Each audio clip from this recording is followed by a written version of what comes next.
నిన్నటి రోజున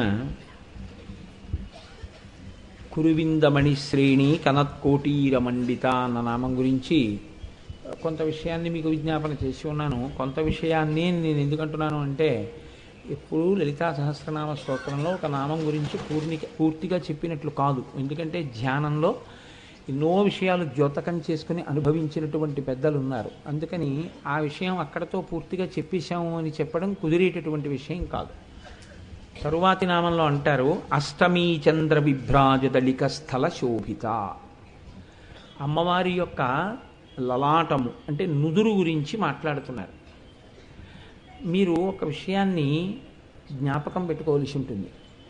సాధారణంగా మనిషి అనుభవించేటటువంటి సమస్తమైనటువంటి రసములు అంటే అతను ఉన్నటువంటి స్థితులు కన్నుల ద్వారా వ్యక్తం అవుతాయి. ఒక శృంగార రసం కన్నుల చేత తెలుస్తుంది, భయం కన్నుల చేత తెలుస్తుంది, లేకపోతే అతను పొందుతున్నటువంటి హాస్యం చేత కలిగినటువంటి సంతోషం కన్నుల చేత తెలుస్తుంది. రెండు మాత్రం నుదిటి చేత తెలుస్తాయి. ఒకటి, అతను దేని గురించైనా కొద్దిగా చికాకులో ఉన్నాడా అంటే సమస్య చేత కలిగినటువంటి దుఃఖము, లేదా ఆ సమస్యకు పరిష్కారము దొరకకపోవడం చేత కలిగినటువంటి పరితాపము. ఇప్పుడు సాధారణంగా అలా ఉంటే ఏమిటంటే కొంచెం ముఖం చిట్లించుకున్నట్టుగా ఉండి అని ఉంటారు. అంటే ముఖం లలాటము ముడత పడుతుంది, ఎందుకంటే ఇలా కుంచుకుంటారు. ప్రసన్నంగా ఉన్నారని గుర్తు ఏంటంటే లలాటం విచ్చుకొని ఉంటుంది, అంటే ఏమి ముడత పడకుండా ఉంటుంది. అందుకని లలాటము చేత రెండు తెలుస్తూ ఉంటాయి. పరితాపమును పొంది ఉన్నాడా, ఏదైనా సమస్యకి విరుగుడు దొరకక ఆలోచన ముద్రలో ఉన్నాడా, లేకపోతే అటువంటి స్థితి లేకుండా ప్రసన్నంగా ఉన్నాడా, ఈ రెండు నుదుటి చేత తెలుస్తాయి. మన నుదురు పుట్టిన దాదిగా శరీరం విడిచిపెట్టే లోపల ఎన్ని మాటలో అలా ముడత పడుతుంది, ఎన్ని మాటలో ప్రసన్నంగా ఉంటుంది. దానికి లెక్క లేదు అసలు, ఎన్ని మాటలు ముడత పడుతుందో నుదురు.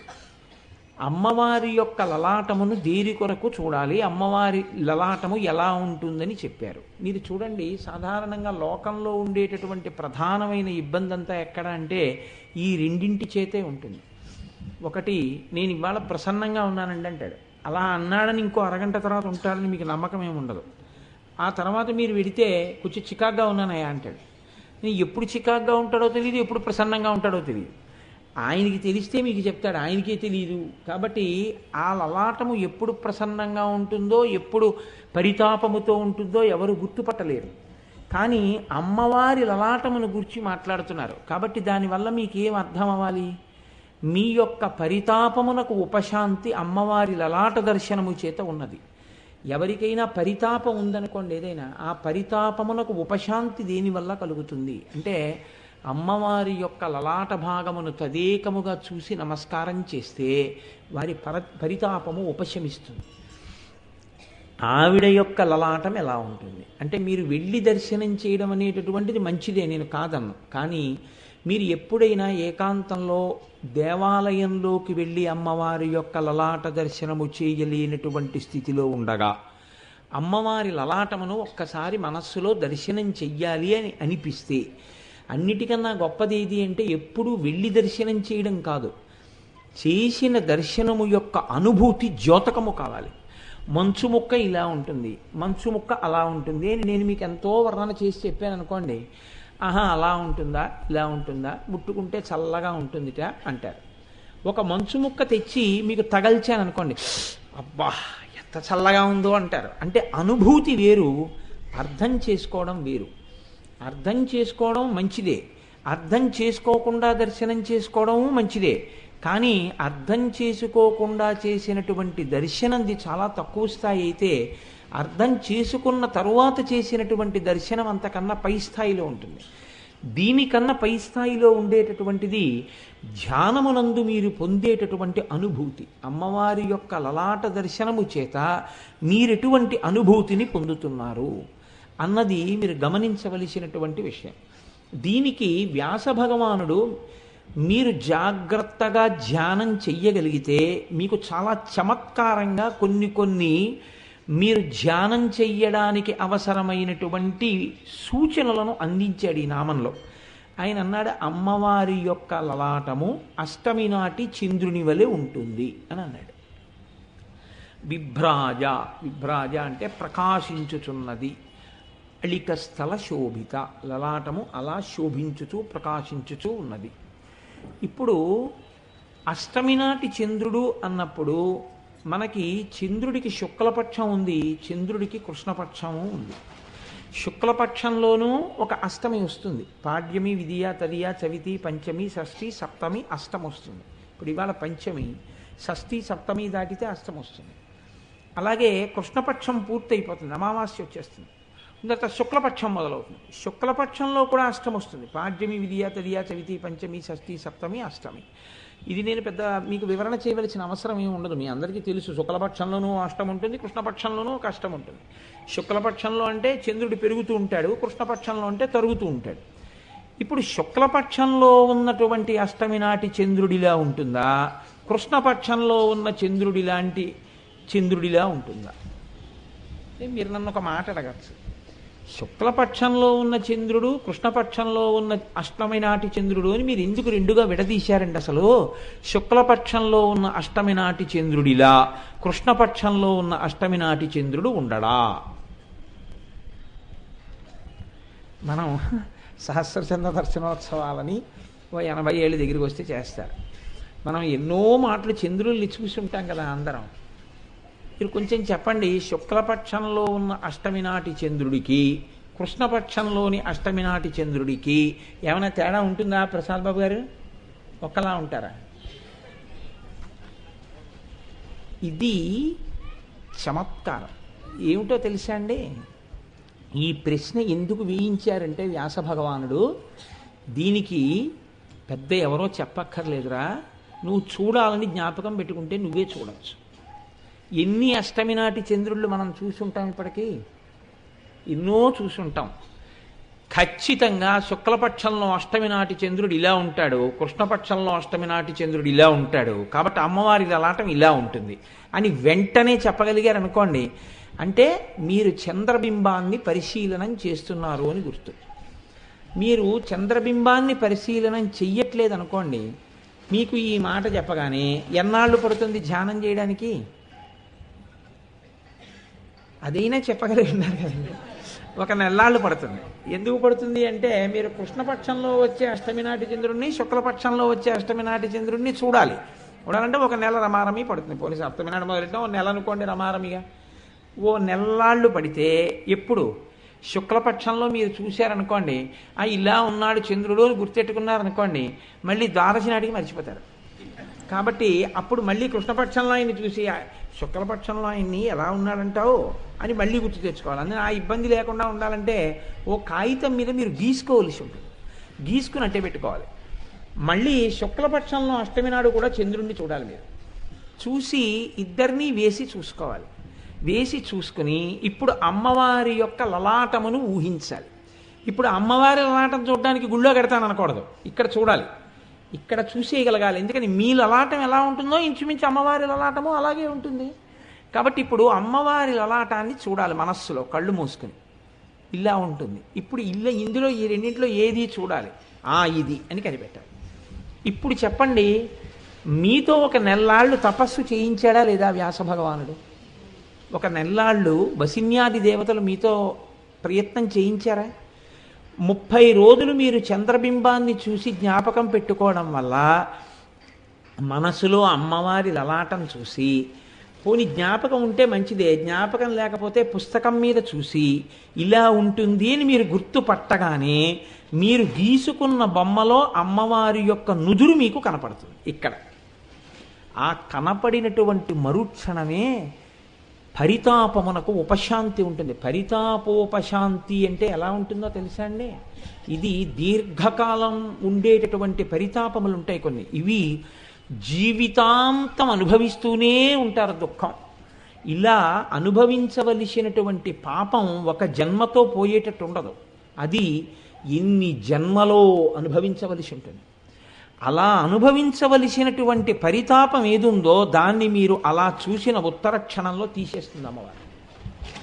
అంటే ఇంకా ఆ పాపం ఉండదు, ఆ పాపం దగ్ధమైపోతుంది.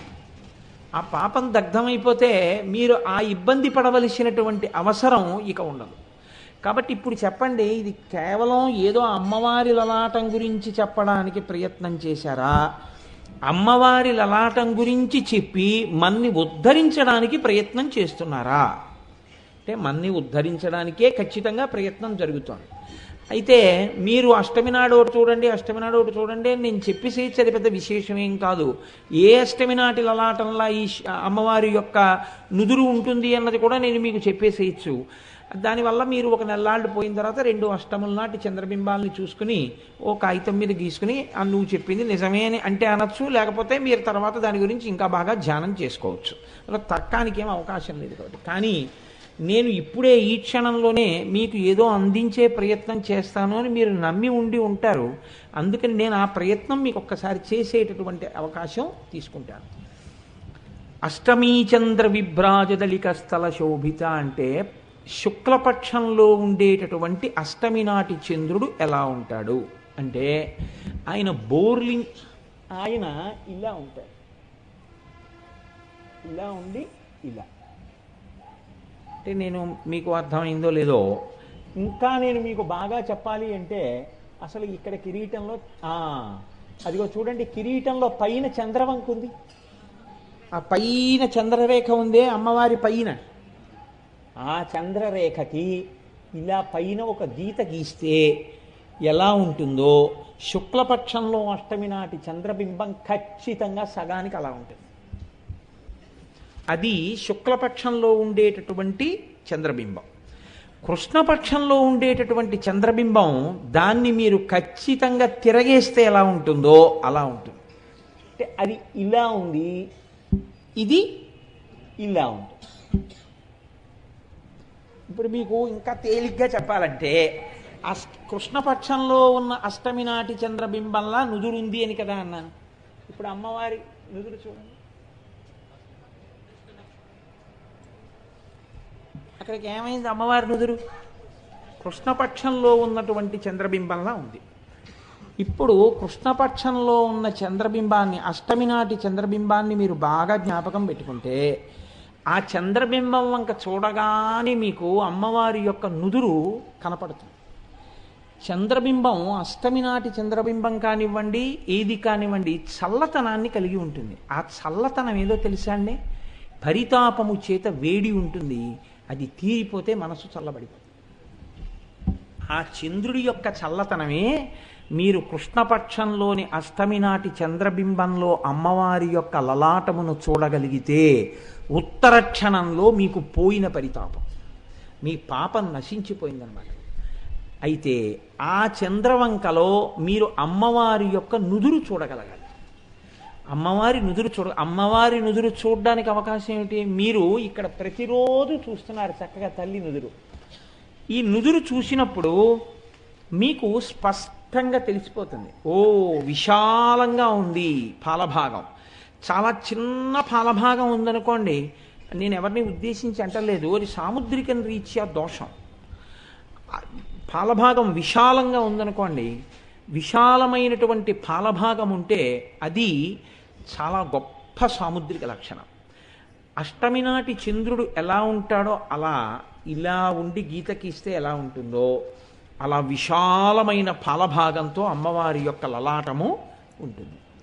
కాబట్టి ఇప్పుడు సాముద్రికం రీత్యా కూడా ఆ తల్లి, సాముద్రికం ఆవిడికి సరిపోవడం ఏమిటండి? ఆవిడే సాముద్రికాన్ని శాసిస్తుంది, అన్నిటికీ సరిపోయేటట్టే ఆ తల్లి ఉంటుంది అంతే. కాబట్టి పరమప్రసన్నురాలై మనందరినీ ఉద్ధరించగలిగినటువంటి జగదీశ్వరి అయి, జగదంబయ్యి ఆ తల్లి ఉన్నది. ఇది మీరు లోపల గుర్తుపట్టగలగడానికి దీనికి మన వాళ్ళు అష్టమి చంద్ర విభ్రాజదళిక స్థల శోభిత, మీకు ఈ అవకాశం ఎన్నాళ్ళల్లో వచ్చేస్తోంది? అది పెద్ద ప్రశ్నే.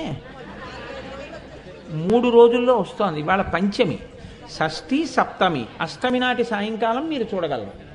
కాబట్టి రేపు ఎల్లుండి మీరు జాగ్రత్తగా ఊరుకోగలిగితే, మబ్బు లేకపోతే మీరు అష్టమి నాటి చంద్రబింబంలో అమ్మవారి యొక్క లలాట దర్శనం చేసి లలితా సహస్రనామ స్తోత్ర వ్యాఖ్యానం వింటున్నందుకు ఇప్పుడే ఇక్కడే మీరు దానికి సంబంధించినటువంటి ప్రయోజనాన్ని పొందగలరు. కనుక చూడండి, ఇది అష్టమీ చంద్ర విభ్రాజదళిక స్థల శోభిత. అయితే ఇక్కడ మీరు గమనించవలసినటువంటి విషయం ఒకటి ఉంటుంది. ఇది మీకు అర్థమైందనుకోండి, బాగా అష్టమి నాటి చంద్రరేఖని మీరు పట్టుకోగలిగితే మీకు ధ్యానమునందు కూడా మీరు అమ్మవారి యొక్క లలాటమును చూడగలరు. ధ్యానంలో చూడడం వల్ల వచ్చే విశేషం ఏమిటంటే, మీరు మామూలు బాహ్యంలో చూసినప్పుడు దూరంగా ఉన్నట్టు ఉంటుంది. ధ్యానంలో చూసినప్పుడు ఏమవుతుందంటే మీకు ఇక్కడే సాక్షాత్కరిస్తుంది. ఇక్కడే సాక్షాత్కరించినప్పుడు బహు దగ్గరగా ఇక్కడే అమ్మవారి యొక్క లలాటాన్ని మీ ఆజ్ఞాచక్రం మీద మీరు చూడగలుగుతారు. చూసినప్పుడు మీరు పొందేటటువంటి ప్రయోజనం బహు విస్తారంగా ఉంటుంది. కనుక ఆ అమృతపు జల్లు, ఆ చల్లతనం మీ మీద పడుతుంది. ఆ పడినప్పుడు మీరు ఎంతటి వైభవాన్నైనా పొందుతారు. లలితా సహస్రానికి ఉన్నటువంటి గొప్పతనం ఏమిటంటే, ఏ నామం అయినా మిమ్మల్ని ఉద్ధరిస్తూ ఉంటుంది. ఆ నామాన్ని అనుసంధానం చేసుకోవడం చేత కావాలి. అది చేతకానంతసేపు అది అమ్మవారికి నామం అని అనుకుంటే అంతకన్నా అప్రయోజనమైనటువంటి విషయం ఇంకోటి ఉండదు. ఆవిడికి మీరు ఎన్నో గుణాలు, ఎన్నో విశేషణాలు చెప్పవలసిన అవసరం ఏం లేదు. అది మీకు ఎలా సమన్వయం చేసుకోగలుగుతారు, ఇది మీరు పట్టుకోవలసి ఉంటుంది. మీరు చూడండి, లోకంలో కొన్ని మాటలు ఉన్నాయి. అమ్మవారి గురించి ఎప్పుడైనా మాట్లాడితే అమ్మవారి ముఖకమలము అన్న మాట మాట్లాడతాం. ముఖాబ్జము, లేకపోతే పద్మముఖి, పద్మము వంటి ముఖము కలది అంటాం. కానీ లలితా సహస్రంలో కానీ సౌందర్యలహరిలో కానీ అసలు ఈ మాటలు వాడలేదు. చంద్రుడితోటే పోల్చారు. సౌందర్యలహరిలో శంకర భగవత్పాదులు చేసిన ఈ చంద్రుడితో పోల్చే చెప్పారు. అలాగే వసిన్యాది దేవతలు చెప్పిన చంద్రుడితో పోల్చే చెప్పారు. దీని వెనకాతల ఇంకేమైనా రహస్యం దాగి ఉందా మీరు పట్టుకోగలిగితే, అసలు అమ్మవారికి పరితాపం నేను తీరుస్తాను మీకు అన్న రహస్యాన్ని దేని ద్వారా మీకు చెప్తోందో కూడా మీకు తెలిసిపోతుంది. చాలా తేలికండి, ఇది పెద్ద విషయం ఏం కాదు. ఇది విన్నాక మీరు అంటారు ఇవన్నీ మాకు తెలుసండి, మీరు చెప్తున్నారు అంతేకాని అంటారు. శుక్లపక్షము అంటే చంద్రకళలు పెరుగుట కదండి. కృష్ణపక్షము అంటే చంద్రకళలు తగ్గుట. చంద్రకళలు పెరిగితే ఎన్ని కళలు పెరుగుతాయి? 15 పెరుగుతాయి. 15వ నాడు పౌర్ణమి వచ్చేస్తుంది. అలాగే ఎన్ని కళలు తరుగుతాయి? 15వ నాడు అమావాస్య వస్తుంది. కాబట్టి తరిగినవి ఎందులోకి తరుగుతున్నాయి, పెరుగుతున్నవి ఎందులోంచి వచ్చి పెరుగుతున్నాయి. పెరగడం, తరగడం, ఎందులోంచో ఒక దాంట్లోకి వెళ్ళడం, ఒక దాంట్లోంచి రావడం జరగాలి కదా. ఈ మూలభూతమై అసలు ఎందులోంచి ఈ కళలన్నీ వస్తున్నాయో, ఎందులోకి ఈ కళలు వెడుతున్నాయో ఆ కళకే లలిత అని పేరు. అదే లలితా కళ, ఆద్య కళ, చిత్కళ, శ్రీకళ, మహానిత్య అని పిలుస్తారు. అంటే ఇవాళ కృష్ణపక్షంలో ఉన్నటువంటి పంచమి కాబట్టి ఇవాళ తిథిలో ఉన్న నిత్య నీలపతాక, మహావజ్రేశ్వరి నిత్య, శివదూతి కులసుందరి, త్వరిత త్వరిత. ఇప్పటి వరకు అలా ఒక పేరే శుక్లపక్షంలో కృష్ణపక్షంలో కూడా వచ్చిందా?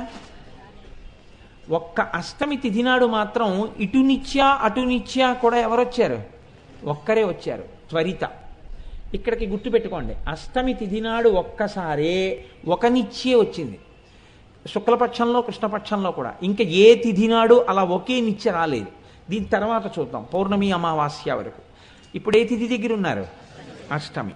తర్వాతది కులసుందరి శివదూతి, నిత్య మహావజ్రేశ్వరి, నీలపతాక వహ్నివాసిని, విజయ భేరుండ, సర్వమంగళ నిత్యక్లిన్న, జ్వాలామాలిని భగమాలిని, చిత్ర కామేశ్వరి.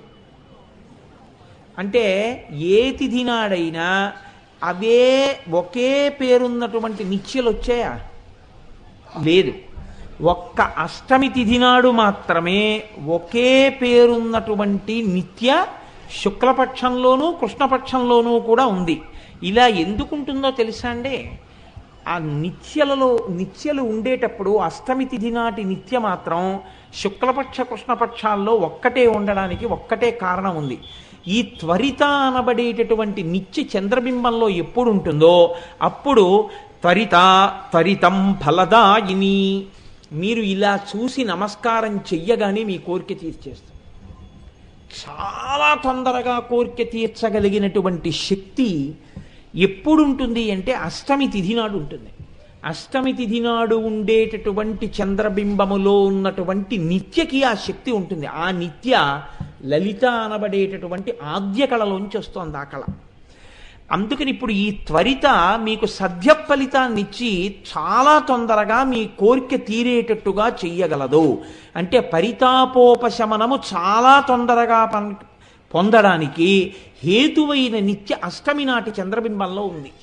కాబట్టి ఇప్పుడు అమ్మవారు అష్టమి చంద్ర విభ్రాజదళిక స్థల శోభిత అన్న నామాన్ని పొందడం వెనకాతల రహస్యం ఏమిటి అంటే, మీరు అమ్మవారి యొక్క ముఖం వంక చూస్తే, అమ్మవారి యొక్క లలాటము వంక చూస్తే, మీరు బాగా శ్రద్ధగా ఒక్కసారి అమ్మవారి లలాటం వంక చూసి నమస్కారం చెయ్యగలిగితే, అష్టమి నెలకి ఒక్కసారి వస్తుందేమో 2 మార్లు వస్తుందేమో కానీ అమ్మవారి లలాటమునందు ఈ త్వరిత అన్న నిత్యాస్వరూపంతో మీ కోర్కెలు తీర్చగలిగిన శక్తి ఎప్పుడూ ఉంటుంది.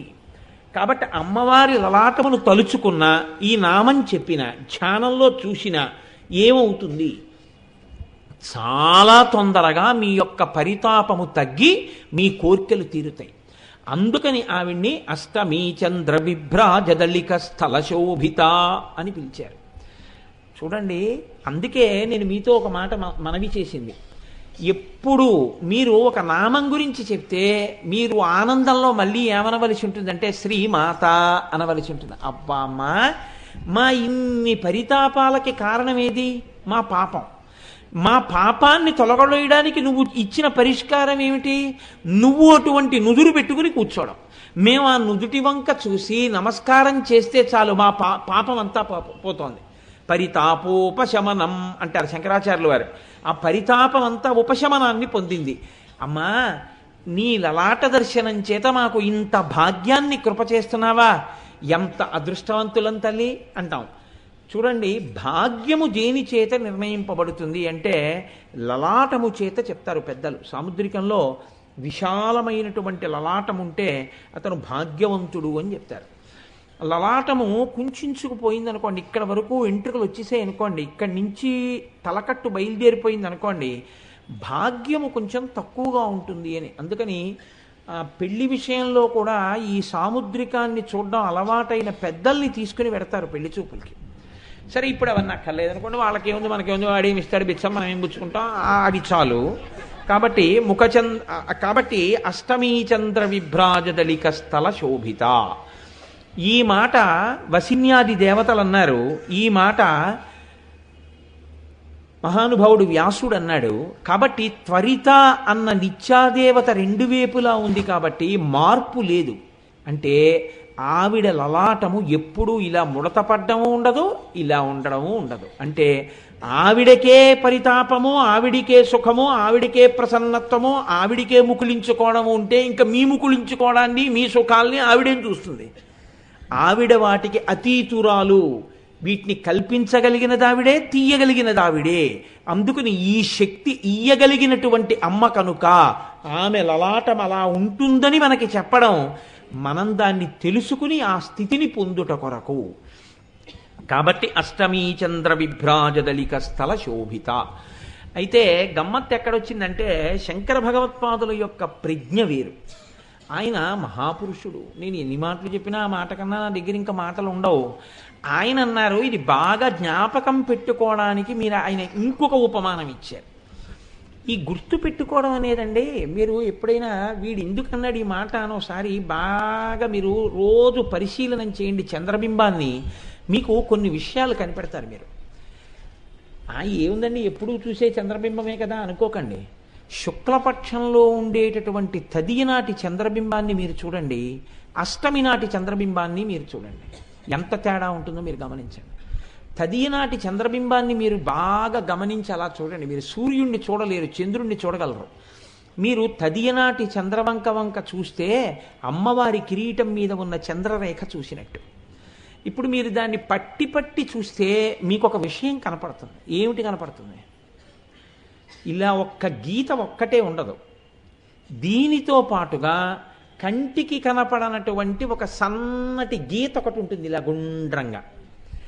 బింబం ఎలా పెరుగుతుందో ఆ పెరిగేటటువంటి గీత ఒకటి కనపడుతుంటుంది తదియనాడు.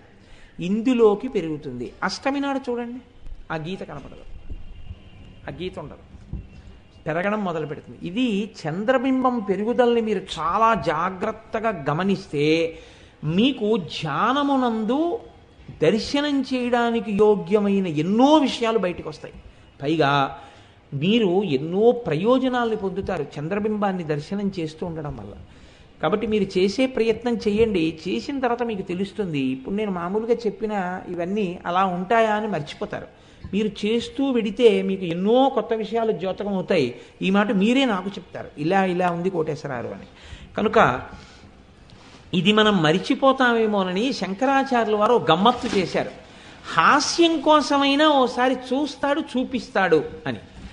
ఆయన అన్నారు, అసలు అమ్మా చంద్రుడు పెరగడం ఏమిటి, చంద్రుడు తరగడం ఏమిటి? అసలు చంద్రుడే లేడు అవతలవమ్మన్నారు. ఇది అసలు చాలా ఆశ్చర్యకరమైన సిద్ధాంతం. అసలు చంద్రుడు లేడు అన్న సాహసం ఎవరూ చేయలేదు. శంకర భగవత్పాదులు కూడా చెయ్యలేరు. కానీ మన్ని ఉద్ధరించడానికే శంకరాచార్యులు వారి మాట అన్నారు. ఇలా అంటే మనం రోజు తరిగిపోతున్న చంద్రబింబాన్ని, పెరిగిపోతున్న చంద్రబింబాన్ని చూస్తాం. చూస్తున్నప్పుడు మనకి అందులో ఉన్నటువంటి చిత్రాలు ద్యోతకం అవుతాయి. అవి ద్యోతకం అయిన తర్వాత మనం ఇలాంటి దర్శనాలు కూడా పొందుతాం. పొందిన తర్వాత మన పరితాపం ఉపశమిస్తుందని ఆయన ఒక గొప్ప శ్లోకం ఒకటి ఇచ్చారు.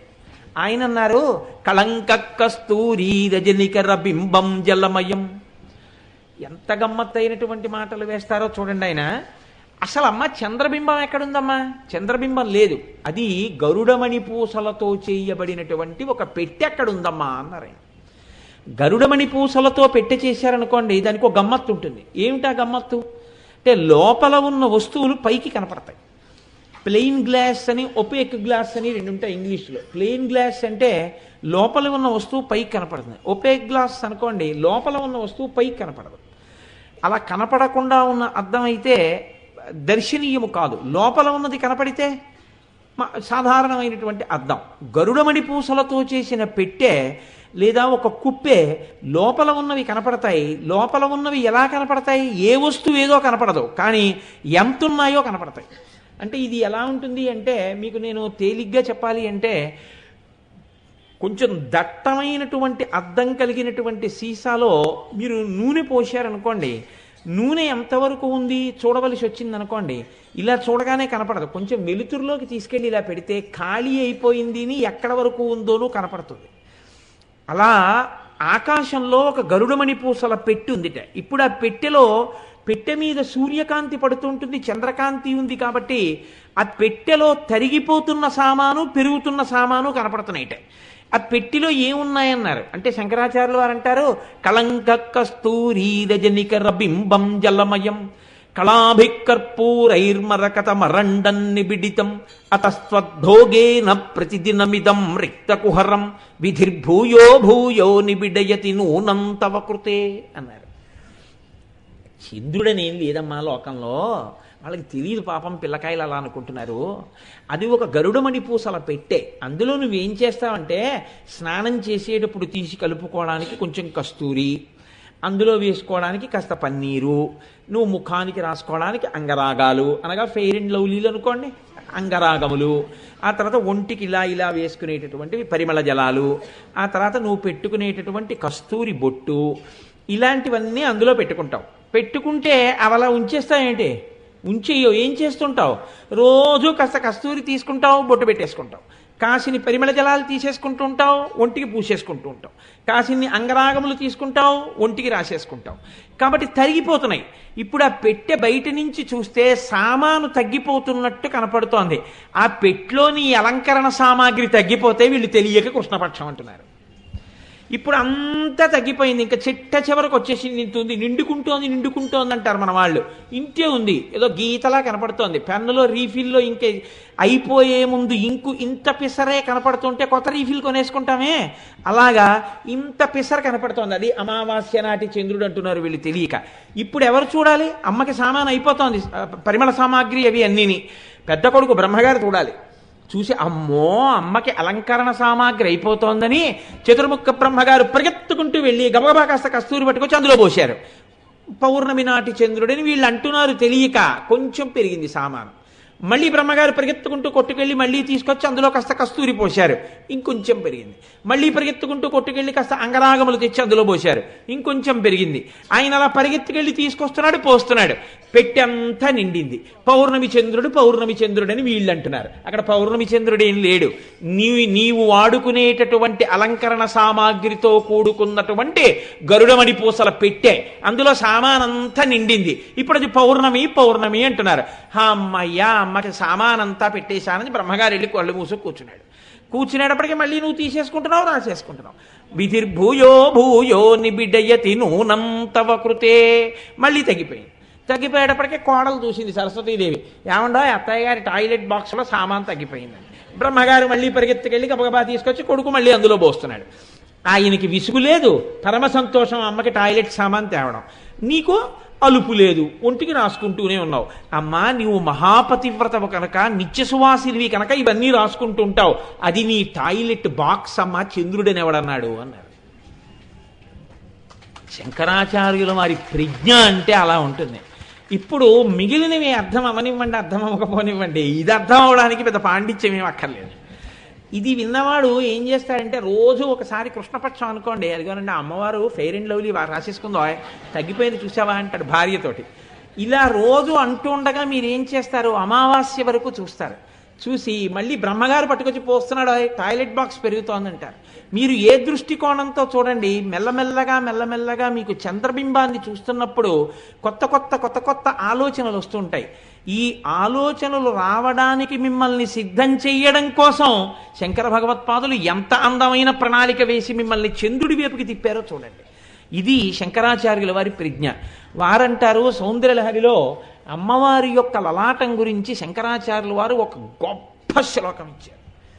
ఈ శ్లోకం నేనైతే అనుకుంటాను, మీ అంతటా మీరుగా శ్లోకాన్ని చదువుకుని, మీరు ఆ శ్లోకానికి అర్థతాత్పర్యాలు తెలుసుకుని, మీరు ఇది ఎలా వస్తోంది అని బాగా అర్థం చేసుకుంటే, మీరు అర్థం చేసుకోవడానికి చేసినటువంటి ప్రయత్నమే ధ్యానము. శంకరాచార్యులు వారి ప్రజ్ఞ ఎక్కడుంటుందంటే, దీని మీద ధ్యానం చేస్తే పిల్లలకి గొప్ప ప్రయోజనం ఉంటుంది అని ఆయన అనుకున్నారనుకోండి, ఆయన చెప్తున్నట్టు ఉంటుంది, కానీ ఆయన ఏం చెప్పరు. మీతో ధ్యానం చేయించి మీతో జవాబు చెప్పిస్తారు. ఇలా చేయడం వల్ల ఏమైపోతుందంటే, మీకు తెలియకుండానే మీరు ఆ విషయాన్ని తెలుసుకునే ప్రయత్నం చేస్తారు. ఈ తెలుసుకునే ప్రయత్నమే ధ్యానము. ఆ ధ్యానమునందు మీ మనస్సును అక్కడికి తీసుకెడతారు. తీసుకెళ్లడంలో మీరు దానివల్ల కృతకృత్యులైపోతారు, జీవితంలో గొప్ప ప్రయోజనాన్ని పొందేస్తారు. అటువంటి శ్లోకం ఒకటి శంకరాచార్యుల వారు అమ్మవారి నుదురు మీద ఇచ్చారు. అందులో అంటారు, లలాటం లావణ్యస్తవవదన సౌందర్యలహరి. అందులో తనోతుక్షేమన్నస్తవవదన సౌందర్యలహరి అంటారు ఆ శ్లోకంలో. లలాటం లావణ్యద్యుతి విమలమాభాతి తవయత్. ఆయన కూడా ఎలాగైతే వసిన్యాది దేవతలు అన్నారో అలాగే మొదలు పెడతారు శ్లోకాన్ని. వీళ్ళు అష్టమీ చంద్ర విభ్రాజదళిక స్థల శోభిత అన్నారు. ఆయన అన్నారు లలాటం లావణ్యద్యుతి విమలమాభాతి తవయత్. ద్వితీయం తన్మన్యే మకుటఘటితం చంద్రశకలం విపర్యాసన్యాసాదుభయమపి సంభూయ చ మిదః సుధాలేపస్యూతి పరిణమపి రాకాహిమకరః అన్నారు. రాకాహిమకరః శంకరాచార్యుల వారి ప్రయోగం అది. హిమకరః అన్న నామం అంటే శంకర భగవత్పాదులకి ఎంత ఇష్టమో అనిపిస్తుంటుంది నాకు ఆ సౌందర్యలహరి చదువుతున్నప్పుడు. ఆ హిమకర అన్న మాట ఎక్కువ వాడతారు. అందుకే చూడండి, ఇందులో ఆయన అంటారు, ఒక చిత్రమైనటువంటి ప్రతిపాదన ఒకటి చేస్తున్నారు శంకరాచార్యుల వారు. ఇది మీరు జాగ్రత్తగా పట్టుకోగలిగితే అష్టమి నాటి వరకు ఉండకుండా మీరు ఉత్తర క్షణంలో అమ్మవారి యొక్క లలాటమును, కిరీటము మీద చంద్రనేఖని, అమ్మవారి యొక్క మొత్తం ముఖాన్ని చూడగలిగిన శక్తి శంకరాచార్యుల వారు మీకు ఇచ్చేస్తున్నారు. మూడు శక్తులను ఏకకాలమునందు మీకు ఇస్తున్నారు. ఇదే దీన్ని పట్టుకునే పారవస్యాన్ని పొందుతూ ముత్తుస్వామి దీక్షితులు వారు కీర్తన చేశారు. కంజదలాయతాక్షి రాకా శశివదనే అంటూ, రాకా శశివదనే శంకరాచార్యుల వారిది ఆ ప్రయోగం. రాకా హిమకరహ అని శంకరాచార్యుల వారు అన్నారు. రాకా హిమకరహ అంటే పూర్ణచంద్రుడు అని. రాకా శశివదనే అంటే పూర్ణచంద్రుడి వంటి ముఖము కలదానా అని ముత్తుస్వామి దీక్షితర్ అన్నారు. దీక్షితర్ ఎంత స్థాయికి వెళ్ళారంటే, నేను అందుకే కొంచెం బాధతో మాట్లాడవలసి వచ్చింది వాళ్ళ త్యాగరాజ స్వామి గురించి. ఆ భక్తి అలవాటు చేసుకుని కీర్తనలు పాడండి అని నేను చెప్పడానికి కారణం అదే. దీక్షితర్ వారు కంచి క్షేత్రంలో కామాక్షి అమ్మవారి ముందు కూర్చున్నారు. కూర్చుని ఉంటే శిష్యులందరూ చుట్టూ కూర్చుని, మీరు మాకు ఇంకా ఇది నేర్పాలి అది నేర్పాలి, మీరు ఇలా పాడితే ఇంకా ఇలా కీర్తన పాడితే బాగుంటుంది అంటుంటే ఆయన అన్నారు, ఇంకా ఇలా ఎన్నాళ్ళు కీర్తనలు పాడను అన్నారు. అంటే ఆయనకి ఇంకా ఇలా పాడడంలో ఆ బ్రహ్మానందంలో అమ్మవారిని చేరిపోవాలన్న కోరిక కలిగింది. ఇది నాదోపాసన అంతే. అమ్మవారికి వినపడింది ఆ కోరిక. ఆయన తంబురా పట్టుకుని కీర్తన పాడుతూ, కీర్తన పాడడం అంటే రాసుకు పాడేవారు కాదు, వాగ్గేయకారులు. ఆయన అమ్మవారి వంక చూస్తూ కామాక్షి అమ్మవారి వంక పశుపాశ విమోచని కామాక్షి అని కీర్తన చేస్తున్నారు.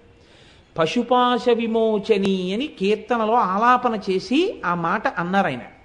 కామాక్షి అని అమ్మవారి వంక చూశారు. అలాగే కూర్చున్నారు గురువుగారు. గురువుగారి చేతిలో ఉన్న తంబురా జారిపోయింది.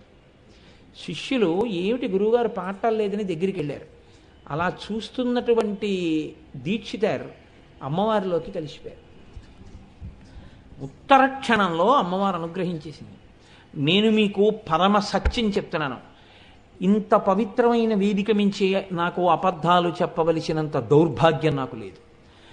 అమ్మవారి విషయంలో మీరు చేసిన ధ్యానం సద్య ఫలితం ఉత్తర క్షణంలో మీకు ప్రయోజనాలు ఇచ్చేస్తుంది. అంత శక్తివంతమైనవి ఇంకొకటి లేవు. అంత ప్రసన్నమూర్తి అమ్మ. అందుకనే శంకర భగవత్పాదులు ఎంత తాపత్రయపడ్డారో ఈ జాతి కోసం. సౌందర్యలహరి అందుకు ఇచ్చారు ఆయన. ఆయన అంటారు, లలాటం లావణ్యద్యుతి విమలమా భాతి తవయత్. అసలు ఏమి మహానుభావుడండి, ఏమి మాటలు పడతాయండి. విమలం అంటారు. విమలం అంటే ఆ నుదురు మట్టితో లేదు, చెమటతో లేదు. చెమట మట్టి ఈ రెండు ఎక్కడుంటాయి అంటే మొదట నుదుటి మీద పడతాయి. యోగశాస్త్రం గురించి ఉపోద్ఘాతం ఉంది. మా దొరగారికి బాగా తెలిసి ఉంటుంది. యోగా చేసే వాళ్ళ గురించి మొట్టమొదట ఒక మాట చెప్తారు. యోగా ఎంతవరకు చెయ్యాలి, లేదా ఒక వయస్సు దాటిన వాళ్ళు వ్యాయామం చేసేటప్పుడు ఎంతవరకు చెయ్యాలి అన్నదానికి ఇతరమైనటువంటి బడలికని గుర్తుపట్టలేకపోతే లోపల ఉన్నటువంటి ముఖ్యమైనటువంటి అవయవాలు డస్సిపోకుండా శక్తిని పొందడం వరకు వ్యాయామం చేయాలి తప్ప అవి డస్సిపోయేటట్టు వ్యాయామం చేయకూడదు. అది ఎలా తెలుస్తుంది అని అడిగారు. నుదుటి మీద చెమట బిందువు వచ్చే వరకు అని చెప్పారు. నుదుటి మీద చెమట బిందువు పట్టిందనుకోండి ఇంకా వ్యాయామం చెయ్యవద్దు అని శరీరం చెప్పినట్టు. బాడీ లాంగ్వేజ్ అని ఉంటుంది. బాడీ లాంగ్వేజ్ అంటే శరీరం మాట్లాడుతుంది. Pain is a language of the body. నొప్పి అనేది శరీరము యొక్క మాట. ఏదో తేడా వచ్చిందనుకోండి, మీరు దానికి హాజరు కారు, అప్పుడు శరీరం మాట్లాడుతుంది. ఇక్కడ తేడా వచ్చింది, నువ్వు దీన్ని పట్టించుకోవట్లేదు, ఇక్కడ నేను ఇబ్బంది పడుతున్నాను, వ్యవస్థలో ఇక్కడ ఒక దోషం ఏర్పడింది, నువ్వు దీని గురించి పట్టించుకో అని చెప్తుంది. ఈ పట్టించుకోని చెప్పడమే నొప్పి. అప్పుడు మీరు వైద్యుడి దగ్గరికి వెడితే ఎక్కడ నొప్పి అక్కడ ఎక్స్రే తీసి ఇక్కడ ఏదో అరిగిపోయిందో ఇక్కడ ఏదో కరిగిపోయిందో అని చెప్తారు. ఎందుకంటే ఆయన యందు ఈశ్వరాంశ ఉంటుంది కాబట్టి. వైద్యుడు సాక్షాత్తు ఈశ్వరుడు అని చెప్పింది శాస్త్రం. వైద్యో నారాయణో హరి వేద్యో వైద్య సదాయోగి ప్రథమో దైవ్యోభిషకో. వేదం 1కి 10 మార్లు. ఒక డాక్టర్ అవ్వాలి అంటే ఈశ్వరుడి యొక్క అనుగ్రహం పరిపూర్ణంగా వ్యక్తిలో ప్రవేశిస్తే అతడు వైద్యుడవుతాడని చెప్తోంది. అందుకే బహుశా ఏ వృత్తిని వేదం అంతగా శ్లాఘించలేదు. అంత శ్లాఘించింది వైద్య వృత్తినే శ్లాఘించింది. అందుకే వైద్యుడు అనేటప్పటికీ నమస్కార యోగ్యుడు ఆయన. కనుక చూడండి, ఇప్పుడు నుదుటి మీద మనకి చెమట పడుతుంది. ఎందుకంటే మనం ఎప్పుడూ ఏదో బడలిపోతుంటాం. అలిసిపోవడంలో చెమట ఎక్కువ ఎక్కడ పడుతుందంటే నుదుటి మీద పడుతుంది. నుదుటి మీద పట్టేటటువంటి చెమట చేత వెంటనే దుర్గంధ భూయిష్టమవుతుంది. నుదురు చెడ్డవాసన వస్తుంది. కానీ అమ్మవారి యొక్క నుదురు ఎలా ఉంటుంది? విమలం, ఎప్పుడు దాని మీద ఏ విధమైనటువంటి ధూళితో కూడి ఉండదో, ప్రసన్నంగా చక్కగా ఉంటుంది. లలాటం లావణ్య, లావణ్యము అన్న మాటకు అర్థం ఏమిటో తెలుసా అండి? తిక్కన గారు మహాభారతంలో దీని గురించి ద్రౌపదీదేవి ఎందు ఆరోపించి మాట్లాడతాడు. ఎలదీవ గప్పిన ఎలవి పరాగంబు క్రియమేన మిదిని రిణువొప్ప అంటాడు. కీచకుడు ఆవిడ్ని పట్టి లాగేటప్పటికీ ఆవిడ వయస్సు చాలా పెద్దదే, కానీ ఆవిడ పట్టి లాగితే నేల మీద పడిపోతే ద్రౌపదీదేవి ఎంత అందంగా ఉంది అంటే, లేతయాలుక తీగ నేల మీద పడి మట్టెంటుకుంటే ఎంత అందంగా ఉంటుందో కింద పడిన ద్రౌపది అంత అందంగా ఉంది అన్నారు. ఎందుకని? ఆవిడిది అమ్మవారి అంశ. యాజ్ఞసేని ఆవిడ అగ్నిహోత్రంలోంచి పుట్టింది, పుడుతూనే యవ్వనంతో పుట్టింది ఆవిడ. ద్రౌపదీదేవి అంటే మాటలు కాదు, మహాభారతంలో అంతటి గొప్ప తల్లి. అందుకని లావణ్యము అంటే వయస్సుతో పోనిది, కాలగతిలో పోకుండా ప్రకాశించేదేదో దాన్ని లావణ్యమని పిలుస్తారు. చాలా అందంగా ఉంది అనడానికి, నన్ను మన్నించండి, నేను ఏ నీచ భావనతో చెప్పట్లేదు, ముఖాన్ని దృష్టిలో పెట్టుకుని సాధారణంగా చెప్తారు చాలా బాగున్నారు అని. కానీ చాలా బాగున్నారు అని చెప్పడానికి ప్రధాన హేతువైన ముఖము ఏది ఉందో అది ముడతలు పడిపోతుంది, జర్జరీ భూయిష్టం అయిపోయి వయసు అయిపోయిన తర్వాత నుదురంతా ముడతలే, ఈ బుగ్గలు సాగిపోతాయి, అందవికారం అయిపోతుంది. కానీ అప్పుడు కూడా అమ్మవారిలా ఉందండి ఆవిడ అంటారు. కొంతమందిని చూసి చూడండి, వెలిగిపోతుంటారు. అది అమ్మవారి యొక్క అంశ ఉందన్నమాట. లావణ్యము, తరగనటువంటి సౌందర్యముతో ఉంటారు వయస్సులో. అమ్మవారి నుదురు అలా ఉందిట. లలాటం లావణ్య ద్యుతి, కాంతితో ఉందిట. విమల ఆభాతి తవయత్, అమ్మా నీ యొక్క లలాటము ఏది ఉందో అది సుగంధభరితమై ఉన్నది. ఇప్పుడు మీరు దగ్గరగా ఇక్కడ అమ్మవారి లలాట దర్శనం చేస్తే అమ్మవారు ఒంటికి రాసుకున్నటువంటి అంగరాగముల యొక్క వాసన మీకు తగులుతుంది. అందుకే ఇది మీరు విని వదిలిపెట్టేయండి అంతే. అమ్మవారి ఉపాసనలో పెద్ద రహస్యం ఏమిటో తెలుసా అండి? అమ్మవారి ప్రసన్నమవుతోందని గుర్తు ఏమిటంటే కుంకుమ వాసన ముందొస్తుంది. బాగా కుంకుమ వాసన వచ్చేయడం మొదలెడుతుంది. మీరు కాసేపటికి గమనించి ఏమిటి ఇంత కుంకుమ వాసన అని చుట్టూ చూస్తే ఎక్కడ ఉండదు. లేదా అమ్మవారు అనుగ్రహిస్తే ప్రయత్నపూర్వకంగా అక్కడెక్కడో కుంకం పడినది ఇంత కుంకమైనా అందులోంచి నాసాపుటములు అదిరిపోయే కుంకుమ వాసన వచ్చేస్తుంటుంది. అంటే అమ్మవారు అక్కడే ఉండి అనుగ్రహించేస్తోందని గుర్తు. ఇది ధ్యానమగ్నులైన వారికి మాత్రమే తెలుస్తుంది రహస్యం. కాబట్టి అమ్మవారి అనుగ్రహం ఒకటి లోకంలో మీరు బాగా జ్ఞాపకం పెట్టుకోండి, హనుమ యొక్క అనుగ్రహం ఒకటి. ఈ రెండు చాలా తొందరగా వచ్చేస్తాయండి, చాలా తొందరగా కనపడతాయి, ఎక్కువ సమయం పట్టదు, చాలా తొందరగా అమ్మవారు అనుగ్రహించేస్తుంది. తల్లి తల్లే, అమ్మ అమ్మే. కాబట్టి చూడండి, లలాటం లావణ్య ద్యుతి విమల మాభాతి తవయత్ ద్వితీయం తన్మన్యే మకుటఘటితం చంద్రశకలం. ఇప్పుడు శంకరాచార్యుల వారు మొదటి పాదంలో అమ్మవారి యొక్క నుదుటి గొప్పతనాన్ని చెప్పారు. చెప్పి స్కిప్డ్ అంటారే, అలా సడన్గా అకస్మాత్తుగా ఆ లలాటము గురించి వదిలిపెట్టేసి ఒక్క దూకు దూకారు. ఎక్కడికి వెళ్ళిపోయారు ఆయన? దేని గురించి మాట్లాడుతున్నారు? ద్వితీయం తన్మన్యే, మన్యే అంటే ఊహించుచున్నాను, ఊహించుచున్నాను అంటే ధ్యానించుచున్నాను. ద్వితీయం తన్మన్యే మకుట ఘటితం చంద్రశకలం. అమ్మా, చంద్రుడి యొక్క ఒక అర్ధభాగము నీ యొక్క కిరీటము మీద ఉన్నదని నేను ఊహించుచున్నాను. ఇప్పుడు శంకరాచార్యుల వారు చెప్పింది ముందు అలా గుర్తుపెట్టుకోండి. చంద్రుడిలో ఒక అర్ధభాగం ఎక్కడుంది? కిరీటం మీద ఉంది. ద్వితీయం తన్మన్యే మకుటఘటితం చంద్రశకలం విపర్యాసన్యాసాదుభయమపి సంభూయ చమిదః. రెండవ అర్ధభాగం నేను చెప్పక్కర్లేదు, నీ లలాటంలా ఉంది. కానీ అమ్మా, ఈ రెండూ కలిపితే పూర్ణబింబం అవ్వట్లేదు.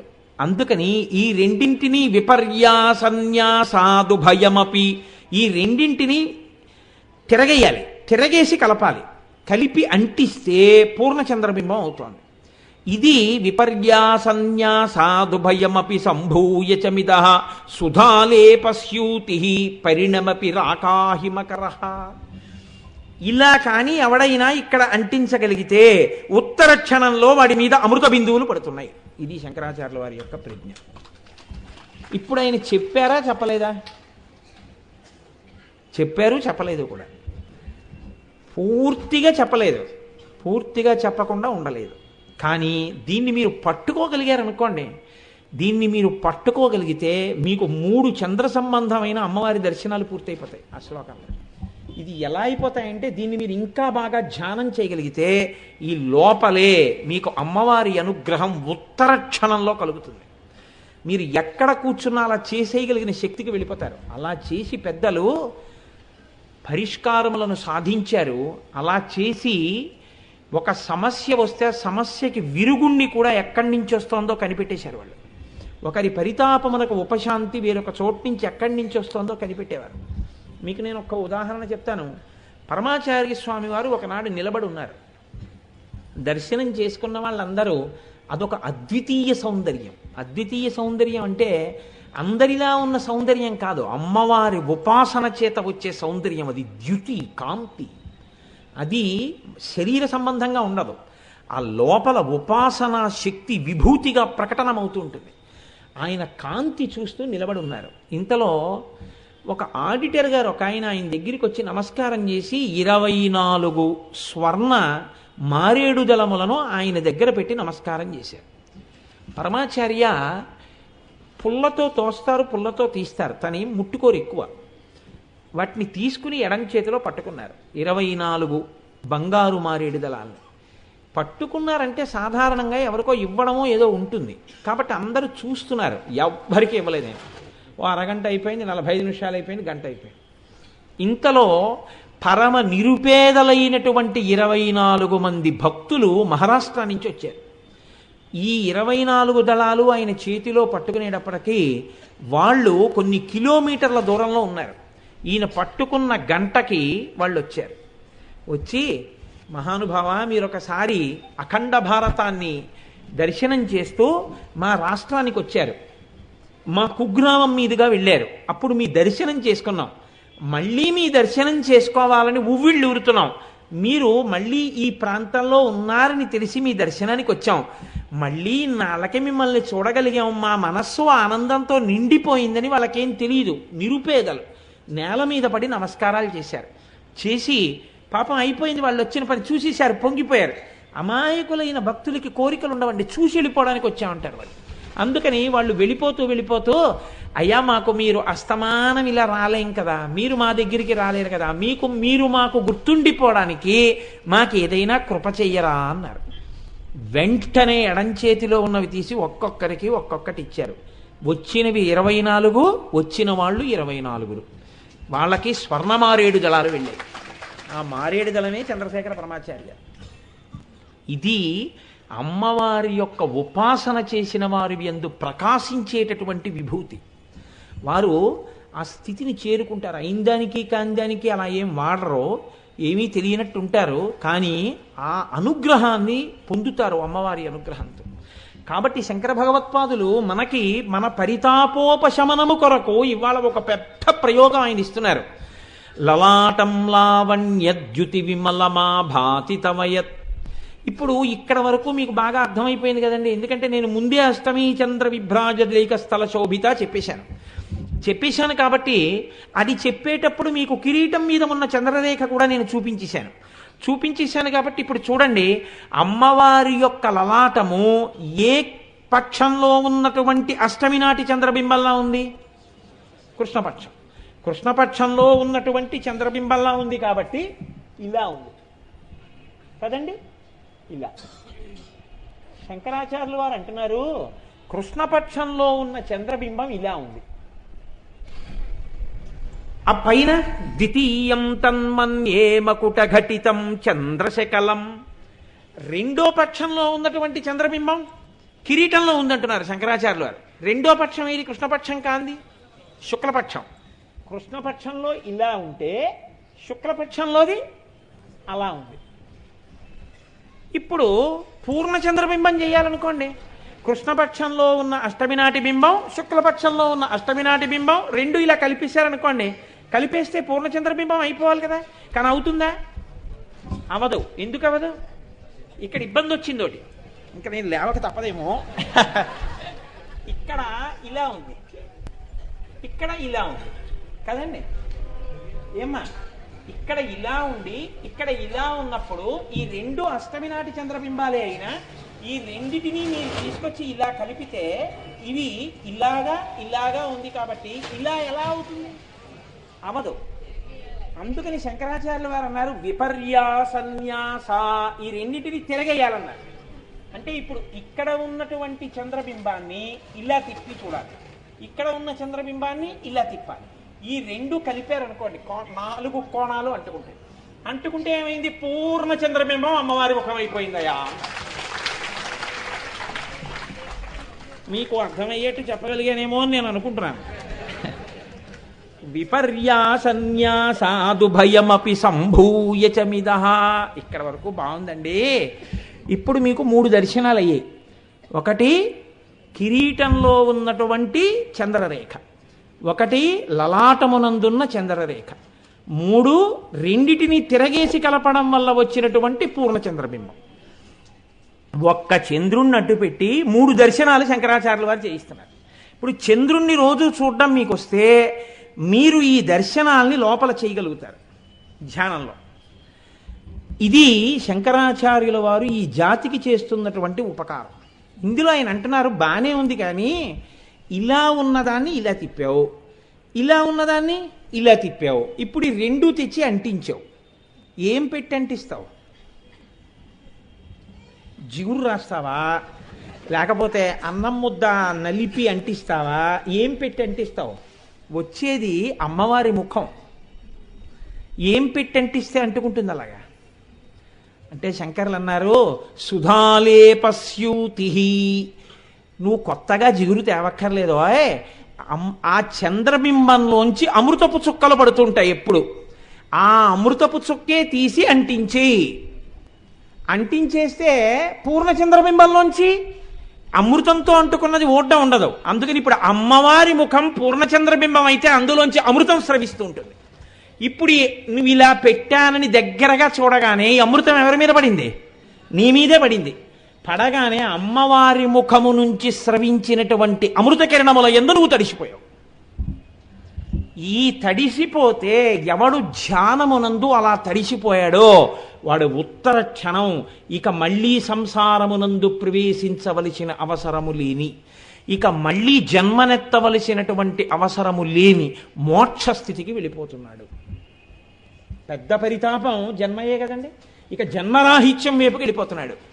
జన్మరాహిత్యం వైపుకు వెళ్ళిపోవడం ఎంత కష్టమైన దాన్నో అమ్మవారి ముఖమండల దర్శనము చేత 3 చంద్రబింబాలతో కలుపుతూ శంకరాచార్యుల వారు ఒక్క శ్లోకంలో మీకు దాన్ని సాధించి పెట్టారు. ఇది శాంకర ప్రజ్ఞ. మహానుభావుడు. నిజంగా శంకరాచార్యుల వారి పేరు చెప్తే నమస్కరించకుండా ఎవడుండగలడు ఇప్పుడు చెప్పండి నాకు. కాబట్టి లలాటం లావణ్యద్యుతి విమలమాభాతి తమయత్ ద్వితీయం తన్మన్యే మకుటఘటితం చంద్రశకలం విపర్యాసన్యాసాదుభయమపి సంభూయ చమిదః సుధాలేపస్యూతి పరిణమపి రాకాహిమకరః.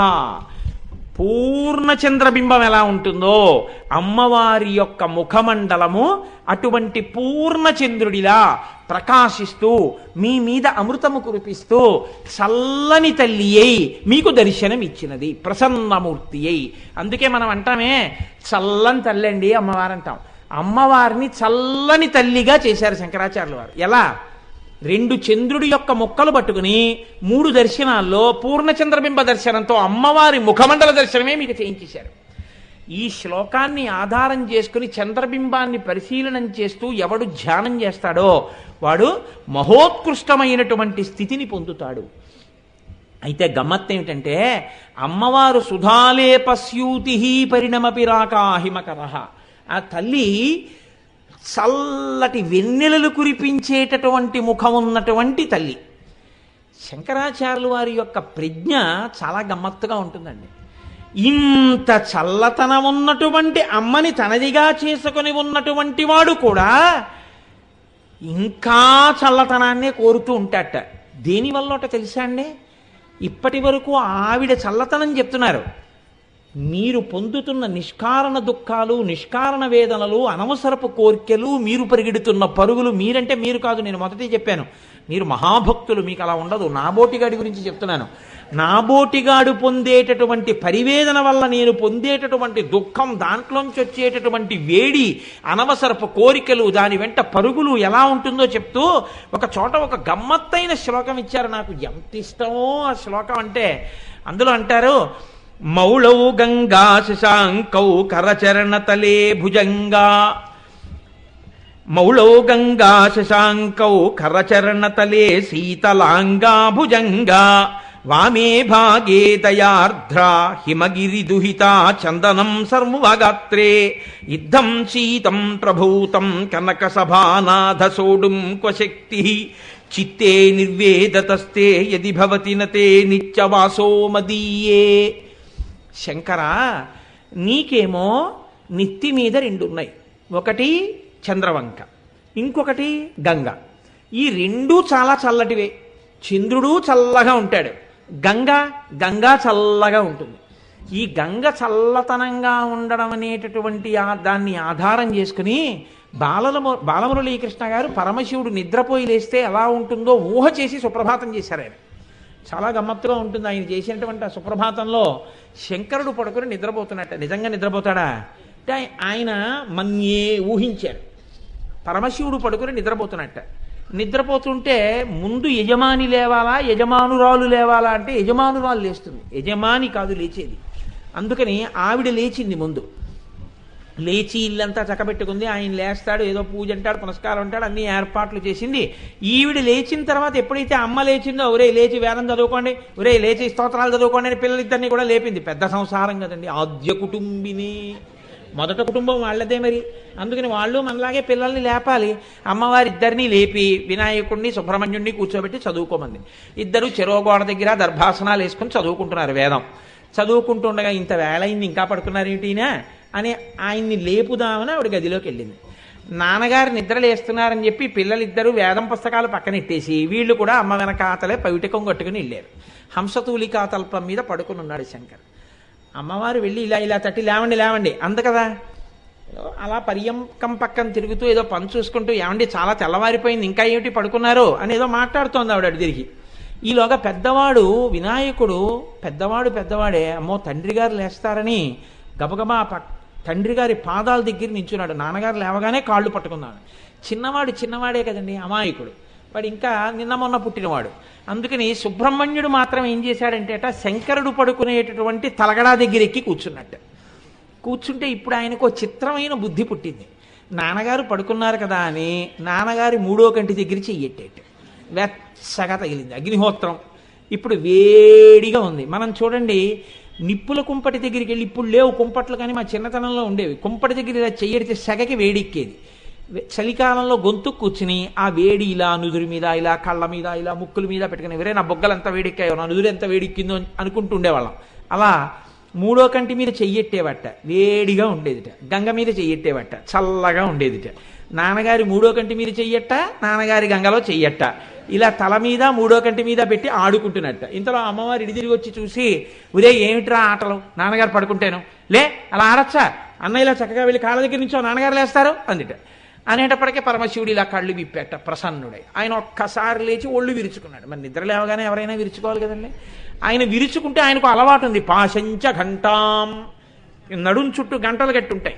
ఆయన ఇలా ఒళ్ళు విరుచుకునేటప్పటికీ గణ గంటలు మోగే. ఈ గణ గంటలు మోగేటప్పటికీ అమ్మ బాబోయ్ శంకరుడు బయటికి వచ్చేస్తున్నాడులా ఉంది, నేను గబగబా ఆయన్ని తీసుకెళ్ళడానికి సిద్ధమైపోవాలని, ఇంకా శంకరుడు లేవలేదు కదా అని. పాపం చలికాలం ఆ నంది పడుకునేటప్పుడు చాలా గమ్మత్తుగా పడుకుంటుంది. వెనక రెండు కాళ్ళు మడిచేసి కడుపు కిందకు పెట్టుకుంటుంది. ముందు రెండు కాళ్ళు మాత్రం ఇలా మడతేసుకు పడుకుని ఇలా ఓ పక్కకి ఒరిగి అలా ఎత్తి చూస్తూ, ఒక్కొక్కసారి దానికి ఇంకా విశ్రాంతిగా పడుకోవాలనిపించింది అనుకోండి, భూమి మీదకి ఇలా ఒరిగిపోయి యువతల దవడ తగిలేటట్టుగా ముఖాన్ని పెట్టేసి ఇలా రెండు కళ్ళు మూసుకు పడుకుంటే దాని మీద ఒక పక్షి వాలి కొద్దిగా అలా అలా అలా పొడుస్తోంది అనుకోండి, ఇంకా తన్మయావస్థలో పడుకుంటాడు. అలా పడుకుని ఉన్నట్ట నందీశ్వరుడు. ఈలోగా గంటలు వినపడ్డాయి. అమ్మో శివుడు లేచాడని ఒక్కసారి నంది లేచి ఒళ్ళు విరుచుకుని ముందుకు సాగి అంబా నడిచాట.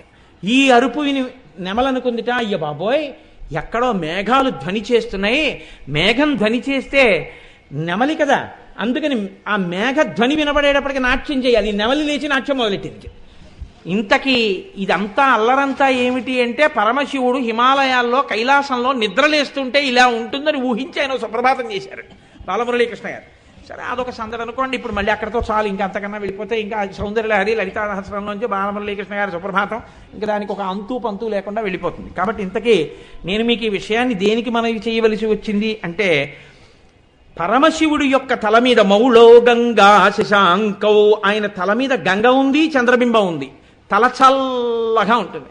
ఇవి చాలదన్నట్టు కరచరణ తలే శీతలాంగా భుజంగా, చేతులకి కాళ్ళకి అన్నింటికి పాములు చుట్టుకుని ఉంటాడు. మెడలో పాము అడుగు భాగం చల్లగా ఉంటుంది, అందుకని ఒంటికి పావులన్నీ చల్లగా తగులుతుంటాయి. వామే భాగే దయార్ధ్ర హిమగిరి దుహిత, ఎడమ పక్కనేమో అమ్మవారు కూర్చుని ఉంటుంది, ఆవిడేమో హిమాలయ పర్వతాలకి రాజైనటువంటి హిమవంతుని కూతురు, అందుకని పుట్టుకతోనే చల్లతనం. ఇది చాలదన్నట్టు దయార్ధ్ర అపారమైన దయ కలిగిన తల్లి, అందుకని ఇంకా చల్లగా ఉంటుంది. చల్లని తల్లి పక్కన భార్య, అందుకని ఈ పక్కన చల్లతనం.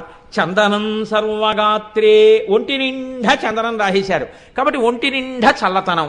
ఇది చాలదన్నట్టు మార్గశీర్ష మాసం, ఆర్ద్రా నక్షత్రం, అపారమైన చలి, ఉహూయ నివడక లోకముర్వీనాథానందరూ వణుకుతున్నారు. ఈయనకి మాత్రం ఇవి చాలదన్నట్టు నెత్తిమీద ధారాపాత్ర, దాని మించి పడుతున్నటువంటి నీళ్లు. యుద్ధం శీతం ప్రభూతం కనక సభానాథ సోఢుం శక్తి. ఇంత చల్లతనం ఎలా భరిస్తున్నావయ్యా మార్గశిర మాసంలో, ఆ ఆర్ద్రా నక్షత్రంలో, ఆ శివాలయంలో పైనుంచి ఆ పడుతున్నటువంటి ఆ చల్లటి నీళ్ళని ఎలా భరించగలుగుతున్నావు శంకరా నువ్వు అని కవి అన్నాడు. నాకు అర్థమైంది. చిత్తే నిర్వేదతస్తే యది భవతి నతే నిత్యవాసో మదీయే. నువ్వు నా హృదయంలో కదా ఉంటావు, నా దిక్కుమాలిన గుండెల్లో ఎప్పుడు కోరికలు తీరలేదని ఏడుపులు, ఈ రెండే కదా. అందుకని దీంట్లో ఉన్నంత వేడి తట్టుకోవడానికి నీకింత చల్లదనం కావలసి వచ్చింది అన్నది. ఈశ్వరా, అందుకు నన్ను పెట్టుకున్నా నా వేడి నిన్ను చల్లబరచలేకపోతోంది, ఇంత వేడిగా ఉంటుందయా నా గుండెలు అన్నాడు.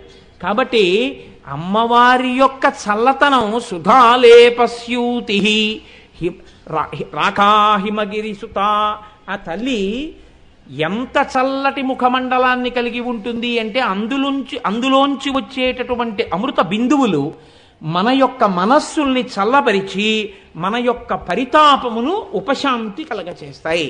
కాబట్టి ఎవరు అమ్మవారి యొక్క లలాటమును దర్శనం చేస్తున్నారో వాళ్ళకి ఉత్తర క్షణంలో కలిగేటటువంటి ప్రయోజనం అమ్మవారి యొక్క అనుగ్రహాన్ని పొందగలరు. కాబట్టి అష్టమీ చంద్ర విభ్రాజదలిక స్థల శోభిత నామం 16 అక్షరాల నామం, మధ్యలో ఎక్కడా విరవకూడదు, కానీ పరమశక్తివంతమైనటువంటి నామం. దీని తర్వాత వెంటనే అంటారు, ఈ రెండు నామాల్ని వేరువేరుగా వ్యాఖ్యానం చేయడం ఇష్టం లేక ఇవాళే దీన్ని తీసుకొచ్చేసే ప్రయత్నం నేను చేస్తున్నాను. ముఖచంద్ర కళంకాభం మృగనాభి విశేషక అంటే అమ్మవారి యొక్క లలాటం గురించి చెప్పినప్పుడు లలాటములో ఉన్నటువంటి బొట్టు గురించి వెంటనే చెప్పేస్తున్నారు. ఎంత గొప్ప మాట వాడారంటే వసిన్యాది దేవతలు ముఖచంద్ర కళంకాభం మృగనాభి విశేషక. అమ్మవారి బొట్టు దేనితో పెట్టుకుంటుంది అంటే మృగనాభితో పెట్టుకుంటుంది. మృగనాభి అంటే కస్తూరి, మృగనాభి అంటే కస్తూరి మృగం యొక్క బొడ్డు దగ్గర నుంచి ఆ కస్తూరి వస్తుంది. ఆ కస్తూరి మృగం ఏం చేస్తుందంటే దాని వాసన దానికి తగులుతుంది మేత మేసేటప్పుడు. అబ్బా ఎంత సువాసన వస్తుందో, ఎక్కడిదో ఈ సువాసన అనేది అడివంతా పరిగెడుతుంది, దానికి తెలియదు. దాని బొడ్డు దగ్గరే కస్తూరి పైకొచ్చింది, ఆ కస్తూరిదే ఈ సువాసన అది తెలుసుకోలేదు. ఆ కస్తూరి మృగం యొక్క నాభి దగ్గర నుంచి ఊరినటువంటి ద్రవం కాబట్టి దానికి మృగనాభి అని పేరు. కాబట్టి ముఖచంద్ర కళంకాభం మృగనాభి విశేషక. అమ్మా, నీ ముఖమండలమునందు నీ లలాటమునందు పెట్టుకున్నటువంటి బొట్టు ఎలా ఉందో తెలుసా? చంద్రబింబములో ఉండేటటువంటి మచ్చ చంద్రబింబమునకు ఎంత సహజంగా ఉండి ఎంత శోభనిస్తోందో నీ ముఖమునకు ఉండేటటువంటి బొట్టు అంత సహజముగా ఉంటుంది. అంటే రెండవ కోణం నా నోటితో నేను అనక్కర్లేదు. చంద్రుడు మచ్చ లేకుండా ఎప్పుడూ కనపడడు. అమ్మవారు ఎప్పుడూ బొట్టుతోనే కనపడుతూ ఉంటుంది. ఎప్పుడూ మచ్చతో కనపడిన చంద్రుడిలా ఎప్పుడూ బొట్టుతోటే అమ్మవారు కనపడుతూ ఉంటుంది. అంటే ఆవిడ యొక్క సువాసినిత్వం, ఆవిడ యొక్క ఐదోతనం అందులో ప్రకటనమవుతోంది. లలాటమును చూసినప్పుడు లలాటం మధ్యలో అమ్మవారి యొక్క బొట్టు కూడా కనపడుతుంది. దేవతలు కస్తూరి బొట్టు పెట్టుకుంటారు గుండ్రంగా. అందుకే కస్తూరి తిలకం లలాట ఫలకే వక్షస్థలే కౌస్తుభం నాసాగ్రే నవమౌక్తికం కరతలే వేణుంకరే కంకణం సర్వాంగే హరిచందనం చ కలయం కంఠే చ ముక్తావళీం గోపస్త్రీ పరివేష్టితో విజయతే గోపాల చూడామణిం అంటాడు కృష్ణకర్ణామృతంలో మహానుభావుడు. కనుక ఇక్కడ కూడా అమ్మవారు కస్తూరి బొట్టే పెట్టుకుంటుంది. అందుకే మనం ఇప్పటికీ అమ్మవారి గురించి చెప్తే కస్తూరి తిలకంచి తేందు విలసత్ప్రోద్భాసి పాలస్థలీం కర్పూర ద్రవమిశ్ర చూర్ణ కపురా మోదోల్ల సద్వీటికాం లోలాపాంగ తరంగ తైరితి కృపాసారైర్నతానందినీం శ్రీశైల స్థలవాసినీం భగవతీం శ్రీమాతరం భామయే అంటాం. అమ్మవారి ముఖంలో బొట్టు ఎప్పుడూ చంద్రబింబంలో మత్స ఎలా ఉంటుందో అంత సహజంగా బొట్టుతో ఉంటుంది. ఇక్కడ మీరు ఈ బొట్టు అనగానే కొన్ని విషయాల్ని తెలుసుకోవలసి ఉంటుంది. అమ్మవారి బొట్టు ఎంత గొప్పది అంటే ఆ తల్లి ప్రకటనముగా పక్కన లేకపోయినా ఎప్పుడూ ఆమె భగవంతుడితో శక్తి స్వరూపిణిగా కలిసే ఉంటుంది. దీనికి నేను తరచు చెప్తుంటాను. పోతన గారు అనుభవించినటువంటి సన్నివేశాన్ని. బ్రహ్మచారిగా వచ్చాడు వామనమూర్తి, పక్కన భార్య లేదు. భార్య లేకపోయినా ఆయనకి దానం చేసేటప్పుడు బలిచక్రవర్తి అన్నాడు, రమ్మా మానవ కొత్తమ లెమ్మాని వంచితమ్ము లేదనకిత్తున్ చమ్మ అడుగుల ఇటురా నిమ్మ కడు గంగ వలయు నేటికి తడయన్. ఇదిగోనయ్యా బంగారు పళ్ళెం, బ్రహ్మచారి పాదాలు పెట్టి కడుగుతానన్నాడు. బ్రహ్మచారి కాబట్టి ఆ బంగారు పళ్ళెల్లో నుంచి కాళ్ళు కడగమన్నాడు. వింధ్యావళి బలిచక్రవర్తి భార్య బంగారు చెంబుతో నీరు పోస్తోంది ఆ కలశతోటి. బలిచక్రవర్తి కాళ్ళు కడుగుదామని వంగాడు. పోతన గారు అన్నారు, బలిదైచ్చేంద్రకరద్వయీకృత జల ప్రక్షాళన వ్యాప్తికిం జలజాతక్షుడు సాచ యోగి సుమనస్సంప్రార్థిత శ్రీదమున్ కలితానమ్ర రమా లలాట పదవీ కస్తూరికాషాదమున్ నళినామోదము రత్ననూపరము నానావేదమున్ పాదమున్ అన్నారు. ఆ శ్రీమన్నారాయణుడు బ్రహ్మచారిగా ఉన్న వామనమూర్తిగా కాళ్ళు కడుగుదామని వంగిన బలిచక్రవర్తికి బ్రహ్మచారిగా ఉన్నటువంటి వామనమూర్తి పాదముల రెండింటి మీద కస్తూరి బొట్లు 2 కనబడ్డాయిట. ఎక్కడవి కస్తూరి బొట్లు అన్నారు. నిద్ర లేవగానే అమ్మవారు తన పతి కనుక, పరమగురువు కనుక ఆయన పాదములకు తన లలాటము తగిలేటట్టుగా వంగి నమస్కారం చేస్తుంది. చేసినప్పుడు ఆవిడ లలాటమునకు పెట్టుకున్నటువంటి కస్తూరి తిలకం ఆయన పాదాల మీద ముద్రపడింది. అందుకని అమ్మవారు అంతటి మహాపాతివ్రత్యాన్ని తన బొట్టు చేత కూడా ఆవిష్కరిస్తుంటుంది. మీరు ఒక విషయాన్ని బాగా జ్ఞాపకం పెట్టుకోవాల్సి ఉంటుంది. కనుబొమల మధ్యలో ఉండేటటువంటి ఆజ్ఞాచక్రం మీద మాత్రమే ఈ బొట్టు పెట్టుకుంటారు. బొట్టు ఎక్కడ పడితే అక్కడ పెట్టుకోకూడదు, ఎలా పడితే అలా పెట్టుకోకూడదు. ఆజ్ఞాచక్రం మీద మాత్రమే బొట్టు పెట్టుకుంటారు. అసలు ఈ బొట్టు పెట్టుకోవడం అనేటటువంటిది అమ్మవారు ఎందుకు పెట్టుకుంటుంది అన్న విషయాన్ని మీరు విన్న ఉత్తర క్షణంలో మీరు వదిలిపెట్టినటువంటి అనేక సంస్కారముల చేత జరిగినటువంటి పాపం నశిస్తుంది. 2 గొప్ప శోభ మళ్ళీ చేకూరుతుంది. మనం బొట్టు దేనికి పెట్టుకుంటాము అంటే 1 ఆజ్ఞాచక్రాన్ని రక్షణ చేసుకుంటాం. ఇప్పుడు మనిషి ఆలోచనలు ఎక్కడుంటాయంటే ఆజ్ఞాచక్రం మీదే ఉంటాయి. ఏదైనా దర్శనం చెయ్యాలి, ధ్యానం చెయ్యాలనుకున్నాడు అనుకోండి, బాహ్యనేత్రములు మూసేసి వెన్నుపాము నిటారుగా పెట్టి తేలికగా కూర్చుని 2 చేతులు ఇలా పెట్టుకుని ఈ ముక్కు యొక్క పైభాగమునందు దృష్టిని నిలిపి భ్రూమధ్యమునందు తాను చేస్తున్నటువంటి ధ్యానంలో దేవతా దర్శనానికి ప్రయత్నం చేస్తాడు. మనసు అటు ఊగి ఇటు ఊగి అటు ఊగి ఇటు ఊగి నిలబడుతుంది. నిలబడిన తర్వాత దర్శనం ఈ భ్రూ మధ్యంలో ఆజ్ఞాచక్రం మీద జరుగుతుంది. అందుకే మీరు చూడండి, ఏదైనా గుర్తు రాలేదనుకోండి, గుర్తు రాకపోతే ఏం చేస్తారంటే అంటారు, అంటే ఇలా కళ్ళు మూసుకుని ఇక్కడికి దృష్టి పెట్టి ఇక్కడ ఆలోచిస్తారు. ఆజ్ఞాచక్రం మనస్సు ఇక్కడ నిలబడుతుంది. అందుకని ఈ ఆజ్ఞాచక్రం మీద బొట్టుతో ఆచ్ఛాదన చెయ్యాలి. సాధారణంగా లోకంలో ఉండేటటువంటి ప్రజ్ఞ ఎలా ఉంటుందంటే, ఎప్పుడూ ఆజ్ఞాచక్రం బొట్టు చేత ఆచ్ఛాదన చేయబడితే ఒకటి దృష్టి దోషం ఉండదు. కొన్ని వేల మంది యొక్క దృష్టి ఆ ఒక్క ముఖం మీదే నిలబడుతున్నాయి అనుకోండి, ఆయన యొక్క ఉపాసన చేత కలిగినటువంటి ద్యుతి క్షీణించిపోతున్నాయి. ఈ ద్యుతి క్షీణించకుండా ఉండాలంటే అమ్మవారి రక్ష పెట్టుకుంటారు. ఆ రక్ష ఆజ్ఞాచక్రం మీద పెడతారు. అప్పుడు ఆ దృష్టి యొక్క దోషాన్ని విరగ్గొట్టేస్తుంది. అది ఆయన మీదకి వచ్చి ఆయనని ఏమీ చెయ్యలేదు. రక్షణ కవచంగా ఉంటుంది. ఆయన యొక్క స్మృతి నిలబడుతుంది, జ్ఞాపక శక్తి పెరుగుతుంది, ఆలోచన పెరుగుతుంది. అన్నిటికన్నా గొప్పది ఏమిటంటే లలాటమునందు విభూతి రేఖలు ఉండాలి. అవి 3 రేఖలుగా ఉండాలి. 3 రేఖలుగా ఉండి ఈ నొసట నుంచి ఈ నొసట వరకు ఉండాలి. ఇలా 3 రేఖలు ఏ లలాటం మీద ఉంటాయో అక్కడ ఈశ్వరానుగ్రహం కలుగుతూ ఉంటుంది. ఈశ్వరానుగ్రహం దేనికి కలుగుతుంది అంటే దాని పేరు భస్మ. భ అంటే భగవంతుడు, స్మ అంటే స్మరణ. ఇలా పెట్టుకున్న వాడికి ఎక్కువగా భగవంతుడు స్మరణలోకి వస్తూ ఉంటాడు. ఈయన అన్నిటికీ భగవంతుణ్ణి స్మరిస్తాడు కాబట్టి ఈయన మనస్సుని అవతల వాళ్ళు గమనించి ఈయన కోరిక తీర్చేటట్టుగా అనుగ్రహం ఆయనకి అవతల వైపు మనస్సు మీదకు పడుతుంది. అందుకే హరిణాపి హరేణాపి బ్రహ్మణాపి సురైరపి లలాట లిఖితారేఖ పరిమాష్ట్రం నశక్యతే.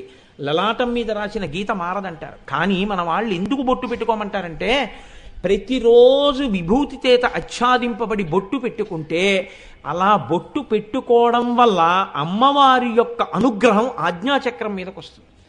మనసు సరి అయిన నిర్ణయాలు చేసుకోగలుగుతుంది. సరి అయిన నిర్ణయం చేత సరి అయిన వైపుకి నడుస్తాడు. 2 అశౌచంతో ఉన్నాడు అని గుర్తు ఏమిటంటే బొట్టు ఉండదు. బొట్టు పెట్టుకోనంతసేపు ఆయనకి ఆశీర్వచనం చేసే స్థితిలో లేడు. నమస్కారం పుచ్చుకోవడానికి సిద్ధంగా లేడని గుర్తు. నమస్కార యోగ్యుడై ఉన్నాడు అని గుర్తు ఏమిటంటే బొట్టు పెట్టుకుని ఉంటాడంటే శోభస్కరుడై ఉన్నాడు. ఆడది బొట్టు పెట్టుకుంటుంది. ఆడది బొట్టు పెట్టుకునేటప్పుడు పుట్టింట్లో బొట్టుతో మొదలుపెట్టి అత్తవారింట్లో కూడా ఆ బొట్టు అలా కొనసాగాలనే పుట్టింటి వాళ్ళు అత్తింటి వాళ్ళు ఎప్పుడూ కోరుకుంటారు. ఆ బొట్టు సువాసినీత్వానికి గొప్ప సూచన. ఇప్పుడంటే ఇలా తగలబడింది కానీ దేశం, ఒకానొకప్పుడు శివాజీ మహారాజ్ ఎవరి లలాటమునందైనా బొట్టు కలిగిన ఆడది కనపడితే చాలు ప్రణిపాతం చేసి నమస్కరించేవట అమ్మవారు అని. కొన్ని మతాల్లో ఉన్నటువంటి వాళ్ళు బొట్టు పెట్టుకోరు. అటువంటి వాళ్ళని పొరపాటున చెరబట్టి తెస్తే వారికి వివాహమైందని తెలిస్తే శివాజీ మహారాజు పల్లకీలో పెట్టి పంపించేసేవాడు వాళ్ళని. అంత గౌరవించింది ఈ జాతి పెళ్ళైన ఆడదాన్ని. సువాసిని చిహ్నంలో మొట్టమొదటిది ఏది అంటే బొట్టే. ఆ బొట్టు అంత గొప్పది. ఈ బొట్టు 3 కారణములు చెప్తారు. నేను దీన్ని ఎందుకు చెప్పారు అమ్మవారి బొట్టు గురించి అన్నదాన్ని మీరు జాగ్రత్తగా వింటే మీకు ఉత్తర క్షణంలో దానివల్ల ప్రయోజనం కలుగుతుంది. ఈ బొట్టు సుగంధభరితమైన పదార్థము చేత చెయ్యబడినది మాత్రమే పెట్టుకోవాలి. సుగంధభరితము కాని పదార్థముతో బొట్టు పెట్టుకోకూడదు. స్టిక్కర్తో బొట్టు పెట్టుకోవచ్చా అండి? ఒక్కనాటికి పెట్టుకోకూడదు. ఎందుకు పెట్టుకోకూడదు? అది సుగంధభరితం కాదు. స్టిక్కర్ వెనక్కి తిప్పి వాసన చూడు. కాబట్టి అది ఖచ్చితంగా నీ ఆజ్ఞాచక్రం మీద ఆలోచనల్ని పాడు చేసేస్తుంది. స్టిక్కర్ అన్నది ఈ జాతికి అలవాట్లేని విషయం. బొట్టు ఎలా పెట్టుకోవాలి అంటే కుంకుమతో పెట్టుకుంటారు, కస్తూరితో పెట్టుకుంటారు, తిలకంతో పెట్టుకుంటారు. ఎందుకు పెట్టుకుంటారు అంటే ఇవి పరిమళాన్ని కలిగి ఉంటాయి. తిలకం మంచి పరిమళంతో ఉంటుంది. కుంకుమ అసలు అమ్మవారు. ఇవి పరిమళ ద్రవ్యాలు. అందుకని బొట్టు పెట్టుకునేటటువంటి పదార్థము పరిమళభరితమై ఉండాలి. 2, అది ఉత్తర క్షణంలో పవిత్రతని సూచిస్తుంది. ఈ పవిత్రత అని ఒకటి ఉంటుంది. ఆ పవిత్రమై ఉన్నాడు అంటే తాను పవిత్రంగా ఉంటే తప్ప తాను ఇతరమైనటువంటి పని చెయ్యడం కుదరదు. 3, సువాసినీత్వానికి మొట్టమొదటి సూచన ఏది అంటే బొట్టే. అసలు ఆ బొట్టుతోనే కనపడుతూ ఉండాలి ఎప్పుడు. కాబట్టి చూడండి, పురుషుడికి జీవితంలో అభ్యున్నతి ఎప్పుడు ప్రారంభమవుతుంది అని అడిగారు. వాడు ఎంత వేదం చదువుకోనివ్వండి, సమావర్తనము అని ఒక ప్రక్రియ ఉంటుంది. పెళ్లి చేసేటప్పుడు ఈ సమావర్తనం చేస్తారు స్నాతకంలో. ఈ సమావర్తనం చేసేటప్పుడు బ్రహ్మచర్య ఆశ్రమం నుంచి గృహస్థాశ్రమంలోకి ప్రవేశిస్తాడు. ఈ గృహస్థాశ్రమంలోకి ప్రవేశిస్తే ఎందుకొరకు ప్రవేశించాలి? ఆడదాన్ని బొట్టు పెట్టుకొమ్మని, మగవాణ్ణి బొట్టు పెట్టుకొమ్మని శాస్త్రం ఎందుకు చెప్పిందో చూడండి. అలా బొట్టు లేకపోతే వాడు సంస్కార రహితుడు అని గుర్తు. వాడు ఏది చెయ్యడానికి అర్హతని పొంది ఉండడు. సరికదా? ఎప్పుడు అశౌచాన్ని మోసుకుంటూ ఉంటాడు. కాబట్టి బొట్టు ఎప్పుడూ ఉండాలి ముఖాన. ఎందుచేత అంటే మగవాడికి జన్మతః 3 రుణాలు ఉన్నాయి. ఈ 3 రుణాలే, ఒకటి పితృ రుణం, తండ్రికి రుణపడిపోయి ఉంటాడు. పుడుతూనే నేనేం ప్రామిసరీ నోట్ రాయలేదండి అంటే కుదరదు, ఉంటుంది.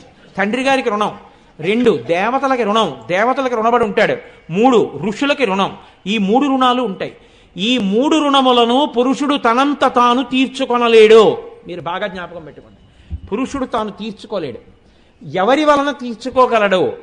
ఆడదాని వలన తీర్చుకోగలడు. అందుకే ఆ పిల్లకి ఇంకో పేరు పెట్టల, ఆడపిల్ల. ఆడపిల్ల అంటే ఈ పిల్ల ఇక్కడ పుట్టింది, ఇక్కడ మమ్మల్ని ఉద్ధరిస్తుంది. కానీ ఈవిడ ప్రధానంగా ఎందుకు పుట్టిందంటే ఈవిడ ఎక్కడికి చేరాలో ఈశ్వరుడు నిర్దేశకత్వం చేసి ఉన్నాడు. ఈ పిల్ల ఆడపిల్ల అక్కడికి ఎడుతుంది. వెళ్ళి ఈ పిల్ల ఏం చేస్తుంది? ఉద్ధరించడానికి పుట్టింది. ఈ పిల్ల ఇక్కడ పుట్టి నన్ను ఉద్ధరిస్తుంది. ఈ పిల్ల అక్కడికి వెళ్ళి అక్కడ ఉద్ధరిస్తుంది. మగవాడు గొప్పవాడా, ఆడది గొప్పదా అంటే శాస్త్రంలో ఆడదే గొప్పది. ఎందుకో తెలుసా అండి? ఆడది లేకపోతే పురుషుడికి 3 రుణముల నుంచి విముక్తి లేదు. ఎంత చదువుకున్నవాడైనా కానివ్వండి, విముక్తి లేదు. గృహస్థాశ్రమంలోకి వెళ్ళాలి. గృహస్థాశ్రమంలోకి వెళ్ళాలి అంటే ధర్మపత్నిని స్వీకరించాలి. ధర్మపత్నిని స్వీకరించి పురుషార్థములను జీవితంలో పొందాలి. అందుకే ఆడపిల్లని అడిగేటప్పుడు ఏమని అడుగుతారంటే వెళ్ళి ధర్మే ధర్మే చార్థే చ కామే చ త్వయైషా నాతి చరితవ్యా అంటే ధర్మమునందు, అర్థమునందు, కామమునందు నా కూతుర్ని నీకిస్తే నువ్వు అతిక్రమించకుండా ఉంటావా అని అడుగుతాడు కన్యాదాత. ధర్మే శార్థే చ కామే చ త్వయైషా నాతి చరితవ్యా. ఈ 3టిలో నువ్వు దాటకూడదు నా పిల్లని. ధర్మము నా కూతురుతో కలిసి చెయ్యాలి, అర్థము నా కూతురుతో కలిసి అనుభవించాలి, కామము నా కూతురు యందు మాత్రమే తీరాలి. ఇలా ఉండగలవా అంటే ప్రమాణం చేస్తాడు. నాతి చరామి, నేను ఈ పిల్లని అతిక్రమించను అని ప్రమాణం చేస్తాడు. నాతి చరామి అని ప్రమాణం చేసిన తరువాత అప్పుడు తీసుకొచ్చి ఈ ఆడపిల్లని కన్యాదానం చేస్తారు. మీరు చూడండి, ఇప్పుడు ఆ ఆడపిల్ల వచ్చి ఈయన ఎడం పక్కన కూర్చుంటే అప్పుడు ఈయన గృహస్థాశ్రమంలోకి వెళ్ళాడు. అంతకుముందు ఆ ఇంట్లోనే ఉన్నాడు, ఇప్పుడు ఆ ఇంటికే వస్తాడు మగపిల్లాడు. ఇల్లు మారింది ఎవరు? ఆడపిల్ల మారింది, మగపిల్లాడు మారలేదు. మగపిల్లాడు ఆ ఇంట్లోనే ఉన్నాడు. ఇంకో ఊరిని పెళ్లి చేసిన 3 పూటలు తినేసి వచ్చేసినా అక్కడి నుంచి మళ్ళీ తన ఇంటికే వచ్చేస్తాడు. ఇంకో పూట పెట్టలేదని ఏడుస్తూ వచ్చిన. కాబట్టి వాడు వచ్చేది వాడింటికే. కొత్తింటికి వచ్చేది ఎవరంటే ఆ పిల్ల వచ్చింది. ఆ పిల్ల వస్తేనే గృహే తిష్టతీతి గృహస్థః, తన గృహంలో ఉన్నాడు అని అప్పుడే పిలుస్తారు. అప్పటి వరకు వాడి చెట్టు కింద ఉన్నా ఇంట్లో ఉన్నా ఒకటే, వాడికి ఏమీ విలువ ఉండదు. వాడు ఆయన గృహంలో ఉన్నాడు అని ఎప్పుడు పిలుస్తారంటే ధర్మపత్నితో కలిసి ఇంటికి వస్తేనే. అందుకే గృహప్రవేశం చేస్తోంది ఆవిడంటారు. అంతకుముందు ఆ ఇంటికి గృహప్రవేశం అవ్వలేదేంటి? అయిపోయింది. మరి ఇప్పుడు గృహప్రవేశం ఏంటి అంటే గృహిణి గృహముచ్యతే, ఆవిడే ఇల్లు. ఇల్లు అంటే ఇటకలు రాళ్ళు కావు. ఇల్లు అన్న మాటకు అర్థం ఏమిటంటే ధర్మపత్నియే. ఆవిడ లేకుండా అది ఎంత సౌధమైనా కావచ్చు, అది గృహము కాదు, వాడు గృహస్థు కాడు. అందుకే ఎన్ని చదువుకున్నవాడైనా ఉండొచ్చు, భార్య లేదనుకోండి, ఒక యజ్ఞానికి కానీ, ఒక యాగానికి కానీ, ఒక హోమానికి కానీ భార్య పక్కన కూర్చుని ఆచమనం చేస్తే తప్ప చెయ్యవలసినటువంటి ఏ క్రియకి అతను అర్హుడు కాడు. తన కడుపున పుట్టిన పిల్లని కన్యాదానం చేయడానికి కూడా అర్హత లేదు. పక్కన భార్య ఉండవలసిందే. అంతవరకు ఎందుకండి? తన తల్లి తన తండ్రి చచ్చిపోతే తద్దినం పెట్టవలసి వస్తే భార్య అశౌచంతో ఉండి ఒకవేళ ఇంట్లోకి రాకుండా ఉంటే పితృదేవతలు ఆ తద్దినాన్ని తీసుకోరు. కొడుకు పెట్టిన ఆ తద్దినం చెల్లదు. పెద్ద కోడలు దీపం పెట్టాలి. పెద్ద కోడలు దీపం పెడితేనే తద్దినం. పెద్ద కోడలు దీపం పెట్టడానికి అవకాశం లేని స్థితిలో ఉందనుకోండి, అంతకన్నా నీ చెప్పక్కర్లేదు. అవకాశం లేని స్థితిలో ఉంది, ఆవిడ అశౌచంలో ఉంది. పెద్ద కొడుకు తద్దినం పెట్టాడు అనుకోండి, అది ముట్టుకోరు పితృదేవతలు, తీసుకోరు, చెయ్యి ధూర్తుడా అని వెళ్ళిపోతారు. ఈమె ఎప్పుడు మళ్ళీ స్నానం చేసి ఈమె దీపం వెలిగించడానికి అర్హతని పొందుతుందో ఆనాటికి పితృకార్యం వెళ్ళిపోతుంది, తిథిని చూడకుండా. తండ్రి శరీరాన్ని విడిచిపెట్టిన తిథి కాకుండా ఈవిడ దీపం పెట్టడానికి యోగ్యమైన తిథికి పితృతిథి వెళ్ళిపోతోంది. ఇప్పుడు చెప్పండి, కొడుకు గొప్పవాడా కోడలు గొప్పదా? కోడలు గొప్పది. అందుకే కోడల్ని తెచ్చుకునేటప్పుడు ఏది చూడాలి అంటే ఈ ధర్మం తెలుసున్న కుటుంబంలోంచి వస్తోందా, ఇది చాలా చాలా ముఖ్యం. లేకపోతే ఆవిడ దీపమే పెట్టదనుకోండి, ఆవిడ అన్నం వడ్డించదనుకోండి భోక్తలకి, ఏడుస్తారు ఆ పితృదేవతలు. ఆహాహా ఇదిరా మా కోడలు అని. వాళ్ళు తినడానికి ఉండదు. ఆ దీపం ఆవిడ వెలిగిస్తేనే ఈయన పువ్వటి వేపుకి వేసి నమస్కారం చేస్తాడు. ఏంటి, ఓ ఈశాన దిక్కున ఉన్న పరమేశ్వరుడా నా పితృదేవతలకి మోక్షం ఇయ్యి. ఆవిడ వెలిగించని దీపంలో తద్దినం లేదు అసలు. కాబట్టి అంత శాసిస్తుంది ఆడది. కాబట్టి ఇప్పుడు గృహిణి గృహముచ్యతే, ఇంటిలో ఉన్నటువంటి గృహిణి చేత గృహము అని పిలవబడుతోంది. అందుకే ఇంటికి తీసుకొచ్చేటప్పుడు ఆడపిల్లని పెళ్లి చేసుకున్న తర్వాత ఆమెని నడిపించి తీసుకురావచ్చా అని అడిగారు. ఎట్టి పరిస్థితులలోనూ కోడలు ఇంటికి వచ్చేటప్పుడు ఎంతటి నిర్భాగ్యుడైనా కోడల్ని ఇంటికి తీసుకొచ్చేటప్పుడు నడిపించి తీసుకురాకూడదు.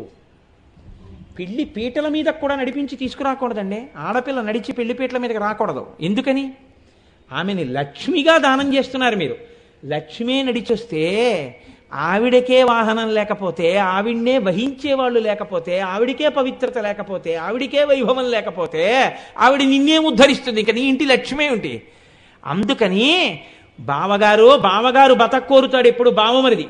అందుకని బావమరుదులు అంటారు, బావగారు మీరు కన్యాదానం చేస్తున్నారు, మీరు సంకల్పం చేసినట్టే మా మేనకోడలు లక్ష్మీ అయి అవతల వారిని ఉద్ధరించి మీ సంకల్పం నిజమవడానికి మేమెత్తుతామండి పద్మంలో అంటారు. అందుకని బియ్యం పోసి బుట్ట పెట్టి అందులో కూర్చోబెట్టి మేనమామలందరూ పద్మంలో లక్ష్మిని తెచ్చినట్టు ఎత్తి తెచ్చి పీటల మీద కూర్చోబెడతారు. కూర్చోబెడితే కానీ కన్యాదానం లేదు.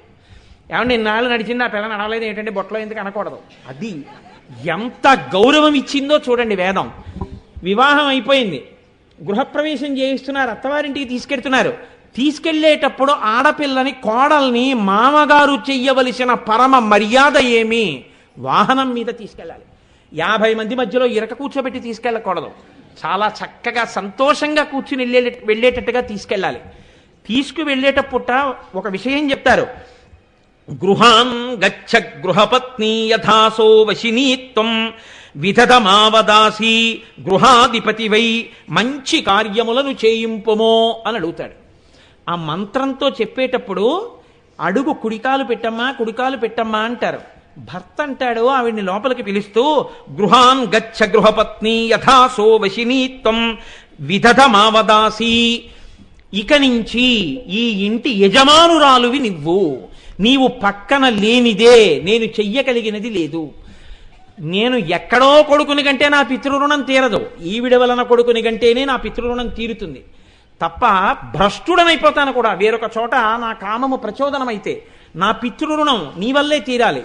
నా దేవరుణం, నేను ఒక యజ్ఞం చెయ్యాలి, యాగం చెయ్యాలి, నేను ఒక పూజ చెయ్యాలి, నువ్వు పక్కన కూర్చుంటేనే నాకు దేవతారుణం తీరుతుంది. నేను ఒక రామాయణం ఒక భాగవతం చదువుకుని నేను వెళ్ళి నలుగురికి చెప్పి ఇంటికి వస్తే నా చేతులు కాల్చుకుని వండుకోవాలి, ఎక్కడ చెప్పగలనని నీరసపడిపోకుండా నేను చెప్పడానికి చదువుకోవడానికి నేను చెప్పుకుని వస్తే పలహారం పెట్టడానికి నువ్వు ఉన్నావు కాబట్టి ఈ ఉపాధి నిలబడి చెప్పగలుగుతోంది. నేను ఋషి రుణం తీర్చుకోవడానికి నువ్వు నాకు ఆలంబనమై ఉన్నావు, 3 రుణములు తీరడానికి నువ్వు నాకు ఆధారం, నువ్వు ఈ ఇంటి యజమానురాలివి. ఆవిడ అంతకుముందు పేదరాలా, ఏది అనవసరం. ఆవిడ ఇంటికి రాగానే ఈయన ఎంత ఆస్తికి యజమానో ఆవిడ అంత ఆస్తికి యజమానురాలు. ఈవిడ ఎంతమంది సేవకులకు యజమానుడో ఆవిడ అంతమంది సేవకులకు యజమానురాలు. ఈయన ఎంత పాండితీ ప్రకర్ష కలవాడో ఆవిడ అంత అజ్ఞాని అయినా ఈయనకి ఎంతమంది నమస్కారం చేస్తారో అంతమందితోటి సమానమైన నమస్కారార్హత ఆవిడ కూడా పొందేస్తుంది. గురుపత్ని అన్న పేరుతో నమస్కారాన్ని పుచ్చుకుంటుంది, ఆశీర్వచనం చేస్తుంది. ఎక్కడదొచ్చింది ఈ శక్తి? ఆవిడకో శ్లోకం రాదో, పద్యం రాదో, విషయం రాదో, ఆవిడికి ఎందుకంటే నమస్కారం అనకూడదు. ఆయనతో ఇంటిలోకి వెళ్ళగానే ఆయన భార్యగా ఆవిడికి ఈ అధికారం వచ్చింది. ఇవన్నీ ఆవిడ బొట్టు, ఇవే బొట్టు అంటే. ఈ అధికారం బొట్టు. ఆయనని నేను దేవరుణం తీర్పించగలను, బొట్టు. ఆయనకి పితృరుణం తీర్చగలను, బొట్టు. ఆయనకి నేను దేవతారుణం ఋషి రుణం తీర్పించగలను, బొట్టు. నేను ఈ ఇంటి యజమానురాలను, బొట్టు. నా ఉపాసన చేత ఆయన తెచ్చినది సముధికంగా వృద్ధిని పొంది 10 పుణ్యకార్యాలు మేమిద్దరం కలిసి చెయ్యగలం, ఇది బొట్టు. ఇప్పుడు చెప్పండి, ఆ ఒక్క బొట్టులో ఎంత శోభ నిండిపోయింది. ఒక ఇంటి మంగళం అంతా ఎక్కడుంది అంటే ఆడదాని బొట్టులోనే ఉంది. బొట్టు పెట్టుకున్న లలాటం ఆ కుటుంబ వృద్ధికి సూచన. బొట్టు పెట్టుకున్న ఆడది ఉన్నది అంటే ఆ ఇల్లు మంగళప్రదమై ఉన్నది. ఆ ముఖ దర్శనమే చాలు, అమ్మవారి ముఖ దర్శనంతో సమానం. ఈవిడికి ఈ బొట్టు ఉంచుకోగలిగిన శక్తి ఎక్కడి నుంచి వచ్చింది? ఆ బొట్టులోంచి వస్తోందన్నారు. ఒక సూర్యుండు సమస్త జీవులకు తానొక్కొక్కడై తోచుపోలిక ఏ దేవుడు సర్వకాలము మహాలీల నిజోత్పన్న సస్య కదంబ హృత్సరోరుహములం నానా విధానో రూపకుడై తోచు ఒక్క హరినే ప్రార్థించున శ్రాంతమున్నంటాడు భీష్ముడు. ఒక్క సూర్యుడు ఇంతమందికి ఒక్కొక్క సూర్యుడైనట్టు ప్రతి ఇంటి ఇల్లాలు ప్రతి భర్త పక్కన లక్ష్మీప్రదయ్యి నిర్వహించగలిగినటువంటి శక్తి, ఇంత గొప్ప శక్తి ఎక్కడి నుంచి వచ్చింది? ఈవిడ సువాసినిత్వానికి గుర్తయిన బొట్టులోని ఈ శక్తి ఆవిడ బొట్టులోంచి వస్తోంది. ఆవిడ అనుగ్రహం ఉంది కాబట్టే ఆవిడ ఎక్కడికైనా వెడితే ఇవ్వగలిగిన వాళ్ళైనా ఇవ్వలేని వాళ్ళైనా ఒక్కటే, ఉండమ్మా బొట్టు పెడతా అంటే అంతే, ఉండిపోవలసిందే. అందుకే ఒక నానుడి ఉంది, ఇంత పసుపు కుంకం కోసం 10 ఆమళ్ళు పరిగెత్తింది అంటారు. అది పసుపు కుంకాలు కావు మన దృష్టిలో, అవి ఒక కుటుంబమునందు యజమానురాలు సభర్తృకయ్యి కుటుంబాన్ని నిలబెట్టి నడిపించగలిగినటువంటి నిరంతర చిరునవ్వులు విరిసేటటువంటి ఒక పుష్ప గుచ్ఛం ఆ బొట్టు అంటే. ఆ బొట్టులో ఆ ఇంటి సౌభాగ్యం, ఆ ఇంటి ఆనందం, ఆయన విశ్రాంతి స్థానం, ఆయన అభ్యున్నతి, ఆ పిల్లల అమ్మా అన్న పిలుపు, ఆ పిల్లల నాన్నగారు అని పిలిచిన పిలుపు, ఆ దంపతులిద్దరి సంతోషం, వాళ్ళిద్దరూ కూర్చుని పెట్టించుకున్న నమస్కారం, ఇద్దరూ కలిసి చేసిన ఆశీర్వచనం, ఆయన చెయ్యి పట్టుకుని ఆవిడ నడిచినటువంటి నడక, వాళ్ళిద్దరూ పొందుతున్న సంతోషం, ఇవన్నీ ఎక్కడున్నాయి ఆ కుటుంబంలో? ఆవిడ బొట్టులో ఉన్నాయి. అందుకే పురుషుడు ఎప్పుడు చూసినా బొట్టుతో కూడిన ముఖాన్నే చూడాలి. ఆ బొట్టు అంత పరమ పవిత్రం. ఇంత పవిత్రమై, ఇంత శోభాయమానమై, ఇంత మంగళప్రదమై, ఇంత కళ్యాణకారకమైన ఈ బొట్లన్నీ ఎక్కడి నుంచి శోభ పొందుతున్నాయి? ఆ బొట్టులోంచి ఈ బొట్లు పొందుతున్నాయి.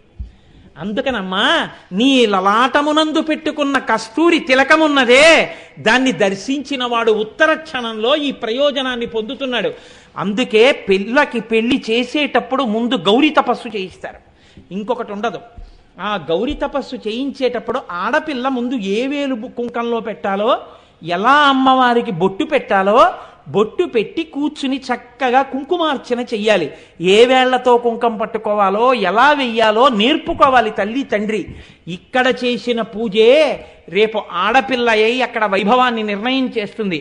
ఇక్కడ వీడియోల కోసం పూజ చేస్తే నేను చెప్పను. కనుక ఆ బొట్టు అంత ప్రధానమైనది. అందుకే చూడండి, ఒక గొప్ప మాట అంటాడు పురుషుట్ట, డబ్బు తీసుకొచ్చి నా భార్య చదువుకోలేదు, నా భార్యకి తెలియదు అనట్ట. ఎవరికైనా తెలియదేమో కానీ పురుషుడు యొక్క అర్ధశక్తి ఎవరికి తెలుస్తుందంటే భార్యకి తెలుస్తుందట. అర్ధస్య సంగ్రహే చైనాం వ్యయే చైన నియోజయేత్. ఇంటిలో ఉండేటటువంటి డబ్బు వృద్ధిలోకి ఎప్పుడు వస్తుంది అని అడిగారు. 10,000 అంకెలో ఎన్ని సున్నలు ఉన్నాయో భార్యకి తెలియకపోయినా ఆవిడ నీ ఇంటి లక్ష్మి. నువ్వు అర్ధాన్ని తీసుకురాగానే పరమ సంతోషంతో నీ భార్య చేతిలో పెట్టి లోపల పెట్టబోయ్ అన్నాడు. నువ్వు ఖర్చు పెట్టేటప్పుడు ఏమోయ్ ఓ 1000 పట్రా అనాలి. 1000 అంటే ఎన్ని నాకు తెలియదు అందనుకోండి, మీరు నవ్వు నవ్వి లోపలికి వెళ్ళి లెక్క పెట్టి, ఇదిగో ఈ 10 100 అయితే 2 సున్నాలున్న ఒకటి పక్క 2 సున్నాలున్న 10 కాగితాలు అయితే 1000. ఏమీ తెలీదు, ఇంత ఆస్తికి యజమానురాలివి అనో చిరునవ్వు నవ్వాలి. ఈ వృద్ధి ఎక్కడి నుంచి వస్తుందోట తెలుసా? ఆవిడ చేత్తో పుచ్చుకోవాలా, ఆవిడ చేతిలో పెట్టాలి, అందులోంచి వస్తుంది. అంతేగాని నీ మోహన్ నీకేం తెలుసు నీకేం తెలుసు అంటే వచ్చేది రాకుండా పోతుంది. ఆవిడ లక్ష్మి, అందుకని ఆవిడ్ని గౌరవించడం నేర్చుకో. ఆవిడ చేతిలో పెట్టు, ఆవిడ చేత్తో బుచ్చుకుని ఖర్చు పెట్టు. అందుకని శాస్త్రం అంటోంది ఆవిడిని నియోగించు అని చెప్తోంది. నీ అర్థము పెరగడానికి ఆవిడే హేతు, నీ ఇల్లు సౌభాగ్యవంతంగా ఉండడానికి ఆవిడే హేతు. ఆవిడే నీ ఇంటి లక్ష్మి. ఆవిడ ప్రసన్నమైతే చాలు, నీ ఇల్లు లక్ష్మీ నిలయమై కూర్చుంటుందంతే. కాబట్టి అర్ధస్య సంగ్రహే చైనాం జయే చైవ నియోజయేత్. ఏమండి ఫైల్ రాయడం వచ్చా? నాలా చదువుకుందా? ఇంత డబ్బు ఎక్కడొచ్చిందండి? బిడ్డొచ్చిన వేళ గొడ్డొచ్చిన వేళ అంటారు. అందుకే ఆవిడ నవ్వుతూ ఉంటుంది, ఆ నవ్వుతూ అందుకుంటుంది, నవ్వుతూ ఇస్తుంది. అందుకే అంత వృద్ధిలోకి వస్తారు. ఎంత మంచి పేరో పెట్టి అమ్మవారి పేరు పెడితే ఇంకో పేరు పెట్టి పిలిచినా నొచ్చుకోకుండా ఎప్పుడు చిరునవ్వులు నవ్వుతూ అనుసరించి వెనకాతల ఉండి అన్నీ అందించే భార్య ఉంది కాబట్టి ఇంత వృద్ధిలోకి వచ్చి ఇంత గొప్ప ఆయన, మా ఆయన ఇంత అధికారంలో ఉన్నారన్న పేరు మగాడికి వచ్చింది.